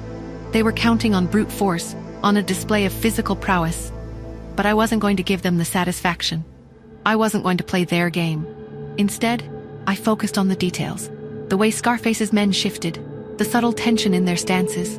They're nervous. They were used to overwhelming force, to quick, brutal takedowns they weren't prepared for. Something else. I reached for my phone, my fingers moving with practiced efficiency. I wasn't going to engage in a physical altercation, not here, not now. I was going to leverage the very technology they thought they'd neutralized. "Ben Loris," I said, my voice cutting through the air like a razor. "That's your name, isn't it?" His eyes widened, a flicker of surprise and unease crossing his features. "Where do you live? Who's your family?" I continued, my voice low and steady. I didn't wait for him to answer. My fingers danced across the screen, bypassing security protocols, accessing public records. Information is power. And I had just found a whole arsenal. I held up my phone, the screen displaying his personal information, his family's addresses, their faces. "Remember, if anything happens to young Mr. Hunt, I'll come for you, no matter who did it." The color drained from his face. Fear is a powerful weapon, more powerful than any punch. "They won't stop coming," he stammered, his voice laced with desperation. "Too many people want him dead." "What did you say?" I asked, my voice dangerously soft. He told me about the live chat room, the kill orders, the other groups waiting in the shadows. He's been living like this? A wave of cold fury washed over me. "Do you know who took out the contract on him?" I asked, my voice tight. He hesitated, then gave me the names of Mr. Hunt's business rivals. "They're all playing a dangerous game." "Remember what I told you?" I said, my eyes locking with his. "Anything happens to the boy and I'm coming after you." I turned away, the weight of his fear and the knowledge of the threats against Pete settling heavily on my shoulders. "We're not safe here." "Let's go," I said, starting the car. "We shouldn't delay your father's birthday celebrations." As I pulled away, I made a silent vow. I'll protect him, no matter the cost. Turning a corner, I stopped the SUV. I needed to think, to strategize. Justin can't know the truth yet, not the full extent of it. It would only complicate things, make him reckless. Meanwhile, inside the Hunt estate, a different kind of tension was brewing. Pete, his small face serious, stood before Justin in his study. Justin was preening in front of the mirror, trying to decide which suit and tie combination made him look the least old. "Daddy, I have to tell you something," Pete said, his voice firm. Justin raised an eyebrow, his attention momentarily diverted from his reflection. "What is it?" "You have a daughter," Pete blurted out. Justin froze, his eyes widening. He turned to Pete, his expression a mix of shock and confusion. "Oh, where is she?" "You'll meet her very soon," Pete replied, just as his phone beeped. He glanced at the screen. It was an audio message from Cherry. "Mommy says she doesn't want to tell Daddy anymore. Don't say anything, okay?" Pete's tiny form stiffened. He looked up at Justin, who was staring at him intently. "Daddy, look at me," Pete said, trying to mimic Cherry. "Am I cute? Aren't I adorable? Do I look like a little girl?" Justin was utterly bewildered. His son's sudden personality shift was jarring, to say the least. Pete quietly turned and walked away, a sigh escaping his lips. This is too much for a kid. Back in the SUV, I restarted the engine, the hum of the motor a soothing counterpoint to the turmoil within me. We'll leave. We'll disappear. I'd make sure Pete was safe, even if it meant taking him away from his father. As I approached the Hunt estate, the imposing gates loomed before me. I took a deep breath, forcing a smile. Time to play my part. The doorbell rang, and I watched through the window as Justin, looking uncharacteristically flustered, opened the door. It wasn't Pete. It was Chester. A wave of irritation washed over me. Distractions. Then, Tina York arrived. Her presence tightened the knot in my stomach. Another complication. I stepped forward, ready to face whatever lay beyond the door. But Tina intercepted me, her voice sharp and dismissive. "Why are you here?" "Why can't I be here?" I replied, my voice cool. "You are not his equal, Miss Smith. I'd suggest that you stop daydreaming. Also, Mr. Hunt has said that it's not convenient for him to host female guests at home today. Please leave." She slammed the door in my face. "They underestimate me." Inside, I heard Justin's voice. "Who was it?" "Oh," Tina replied, her voice saccharine sweet. "It's nothing. The building management staff came to wish you a happy birthday, but they said that they won't come in and disturb you." Justin blinked in surprise. "Building management," he'd said. "They did come every year, but always in the evening." A wave of restless irritability washed over him, and he stood abruptly, staring at the door with frosty displeasure. Chester, glued to his phone, asked, "Are you waiting for someone, Justin?" "No, I'm not," he replied automatically, his gaze fixed on the door. At the door, Tina smiled, a flicker of triumph in her eyes. "She thinks she's won. She'd been afraid Justin had invited me. Now she was sure I was just some random interloper." Just then, Pete ran out, his voice sharp. "Daddy, I heard that you refused to let Mommy in." Justin's eyes darkened. He strode to the door and yanked it open. There I stood. "I've been told it's not convenient for you to host female guests today, Mr. Hunt," I asked, my voice low and leisurely. He's flustered. A tremor ran through him. His frustration vanished. "It is indeed inconvenient to host other female guests," he replied, a smile appearing, "because we're expecting a special little female guest today." But her eyes were filled with anger. She pointed at Tina. "Lady said she's not letting us in." Justin frowned, looking at Tina. Tina was dumbfounded. She clenched her fists. "Mr. Hunt, I wasn't lying. You said it was inconvenient to host female guests." I misunderstood. "As for the building management staff." She looked at me, sighed, and said, "Mr. Hunt hates women showing up without his consent. I was afraid he'd get mad. So a white lie. He invited you. I hope you understand." Convincing. She was good. Too good. A long, manipulative speech sounding like the truth. I rolled my eyes. "Am I supposed to thank you, then?" "No, it's fine," she smiled. "I made a mistake." Fortunately, there were no misunderstandings. Cherry and I entered the villa. Tina followed. Inside, I spotted the birthday card. "Is this the birthday card your son made for you?" Pete stared at Cherry's makeup, then at the card, then at Justin. Justin gave him a look. "Yes." Pete shrugged. I looked at the card, my heart swelling. Cherry and Pete played together for a bit. After dinner, Cherry gave Justin her present. Then I took her home. I didn't say anything to Justin about the attack. I was too scared. What if he took Pete and hid him? I wouldn't be able to find him. I just couldn't risk it. Pete finally picked up the birthday card, handed it to Justin, and commented disdainfully, "Daddy, your handwriting is ugly." Justin pursed his lips. He had deliberately imitated Pete's handwriting while making the card. He entered the study. Pete remained in the living room. Justin sat behind his desk, a frown creasing his brow. He was still irked by the near miss with Tina, and the strange, almost distant way Nora had been acting. Something was off. Suddenly his phone rang. He glanced at the screen. Unknown number. He hesitated, then answered. "Justin Hunt," he said, his voice clipped. "Mr. Hunt," a low, gravelly voice replied. "I have some information about your son." Justin's spine stiffened. "Who is this?" "That's not important," the voice continued, a hint of amusement in its tone. "What is important is that your son is in danger. Grave danger." "What are you talking about?" Justin demanded, his voice rising. "There are parties who wish him harm," the voice said, drawing out the words. "Very powerful parties. They have resources, connections, and they won't stop until they get what they want." Justin's heart pounded in his chest. "What do they want?" "They want him gone," the voice said bluntly, "and they're willing to pay a great deal to make it happen." A cold dread washed over Justin. He thought of Pete, his son, his only son. "Why are you telling me this?" he asked, his voice barely a whisper. "Because," the voice replied, a hint of something unreadable in its tone. "I believe you deserve to know. And because I might be able to help." "Help?" Justin echoed, his mind reeling. "Yes," the voice said, "but it will come at a price. A price you might not be willing to pay. The line went dead. Justin stared at the phone, his hand trembling. Pete, he was in danger, real danger. He stood abruptly, his mind racing. He had to protect him. He had to find out who these people were, what they wanted. Justin was shaken by the mysterious call. He ordered Chester to follow him to his office. "Tell me what you got." He ordered. Chester said, "Your uncle bribed people to kidnap Pete again. They supposedly even gave them photos this time." Justin frowned. "Nothing about Pete must be leaked." Chester nodded. "Yes, Justin." Justin instructed, "Create a screening system. That way, if photos of Pete surface anywhere on the internet, we'll be notified right away." This was the only way they could strictly prevent information on Pete from being leaked. Chester replied, "Yes, on it." In the study at the Hunt's villa, the psychiatrist placed 2 pill bottles in front of Justin and said, "Let him take 1 pill a day from this one, and 2 a day from this one, Mr. Hunt. This is a special prescription for Pete's mental disorder, but I've designed the pills to look like normal vitamins. We can try these for a while and see if Pete stabilizes again."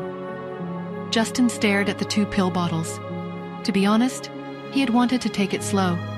After all, Pete's condition had improved after they returned to New York. He hadn't had any relapses for a while. After the psychiatrist left, he walked out of the study to see the nanny sorting out the gifts he'd received. At the sight of him, the nanny said, "Mr. Hunt, this watch is from Mr. Chester, this is from Mr. Sean, and this is from Mr. Lawrence. There's also this.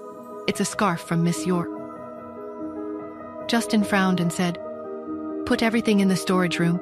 As for the scarf, I have no need for it myself, but it's getting cold. Please accept it. You can wear it when you go out to run errands." Justin stood in place after the nanny left, a troubled look on his face. He tried to think of subtle ways to remind Nora that she had not given him a gift. While thinking about this, he went to Pete's room, placed the 2 pill bottles on his desk and said, "These are your new vitamins. Remember to take them every day." Pete was currently reading at the big desk, he said. "I'm not taking these." Justin replied, "They're vitamins that are important for your health. You have to take them." Pete fell silent for a moment before he asked, "Can they boost brain power?" Justin frowned, confused by the question. "Probably." Pete pushed the bottles to him and said, "Maybe you should take them then." Justin's expression instantly darkened and he said, "Peter Hunt, I have an IQ of 301. Pete glanced at him disdainfully and said, "It's said that people with high intellects have low emotional intelligence. That's probably why you're having a hard time making a connection with Mommy." Pete was disappointed about the party. He had hoped Nora and Justin would learn to like each other today, but instead his dad had just annoyed his mom. He pushed the 2 bottles of vitamins toward Justin again and said, "Remember to take them every day. They can boost both your brain power and your emotional power." Justin walked out of Pete's room sullenly. At the Anderson villa, me and Cherry were trying to sleep when Cherry asked, "Mommy, when will Pete come visit?" I smiled, though a familiar ache settled in my chest. "I don't know, sweetie, but I hope very soon. I wish he lived with us," she whispered, her eyes shining with a longing that mirrored my own. "We'd have so much fun." "Me too, darling," I said, pulling her closer. "You two would be the best of friends." Cherry tilted her head, her brow furrowed in thought. "Mommy, I think Pete looks like me." "Like you?" I asked, surprised. "What do you mean?" "He has the same eyes," she said, tracing a finger along her cheek. "And the same little nose, just like me."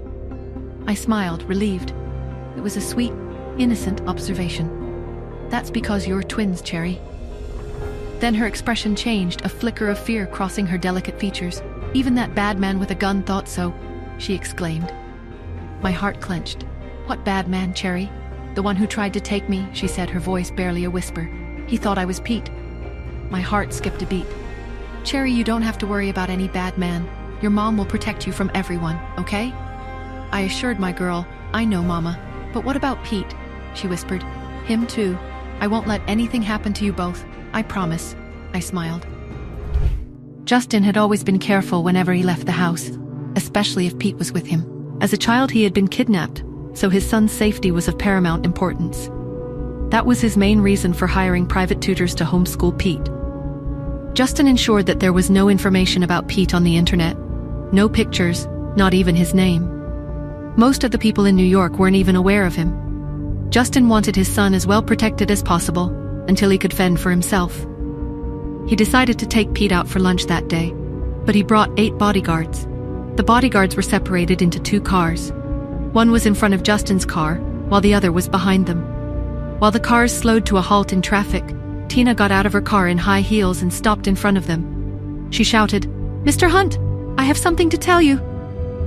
The passenger door of the middle vehicle opened, and Tina breathed a sigh of relief. Just as she thought it was Justin, she saw Chester getting out of the car. He grabbed Tina by the arm and pulled her out of the way to the side. Tina narrowed her eyes and shook off his arm. She straightened her back and said, "I really have to talk to Mr. Hunt. It's about his son, so I need to see him in person."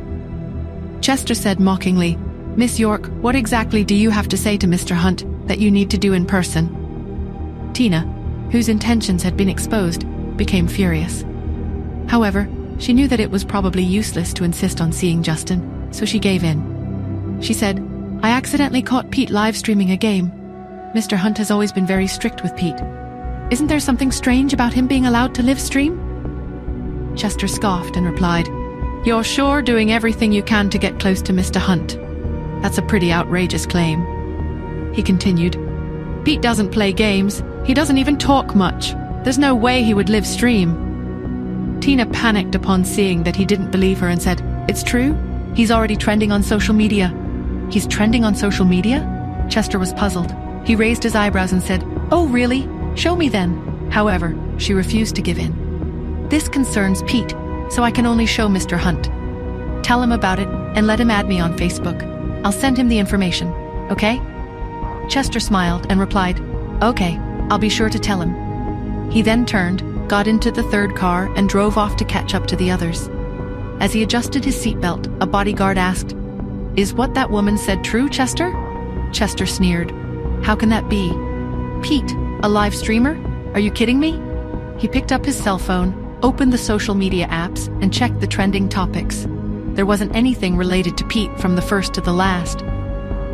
But he couldn't risk overlooking anything, so he called Hunt Corporation's IT security department and asked, "Is the screening system that Mr. Hunt asked for done?" The IT security department chief replied, "We've been working overtime since yesterday on it. I reckon we'll finish it tonight." "Okay, send it to me when it's done," he responded. Chester hung up. As an executive assistant, he needed to filter certain content by himself. He would make sure that all of Miss Smith's messages would get to Mr. Hunt. As for everyone else, he had to verify the authenticity first. After lunch, they returned to the villa. A petrified Scarface was brought to Justin as he sat in the villa's living room. His face was white and covered in sweat. His speech was unclear as he begged for mercy. "Mr. Hunt, your female bodyguard already spoke to us. We promise we won't try to kidnap your son anymore. We've even been protecting him from people all this time. At least 3 groups of people wanted to attack him over the last 2 days." Justin sat up, puzzled. "My female bodyguard?" "Yes, the one driving the SUV yesterday who's protecting your son." "An SUV? Nora?" he thought. The stern look on his face mellowed a little. "So she does care about me, right?" he wondered. "If not, why would she quietly teach Scarface a lesson and not tell me anything?" Justin smiled. The interrogation of Scarface brought a shocking revelation. Multiple groups were targeting Pete, and Nora, acting independently, had intervened. This revelation stirred a complex mix of emotions in Justin. He felt a surge of warmth, interpreting Nora's actions as a silent declaration of care, a stark contrast to his earlier feelings of neglect. He began to believe she truly cared for him. However, the lingering danger surrounding Pete and the mystery of the competing factions remained unresolved. Why are so many groups targeting Pete, and who are they? What are Nora's true motives for protecting Pete, and why is she keeping it a secret from Justin? Will Chester find any evidence of Pete's online activity, and what will the screening system reveal? Will Justin confront Nora about her actions, and how will she respond?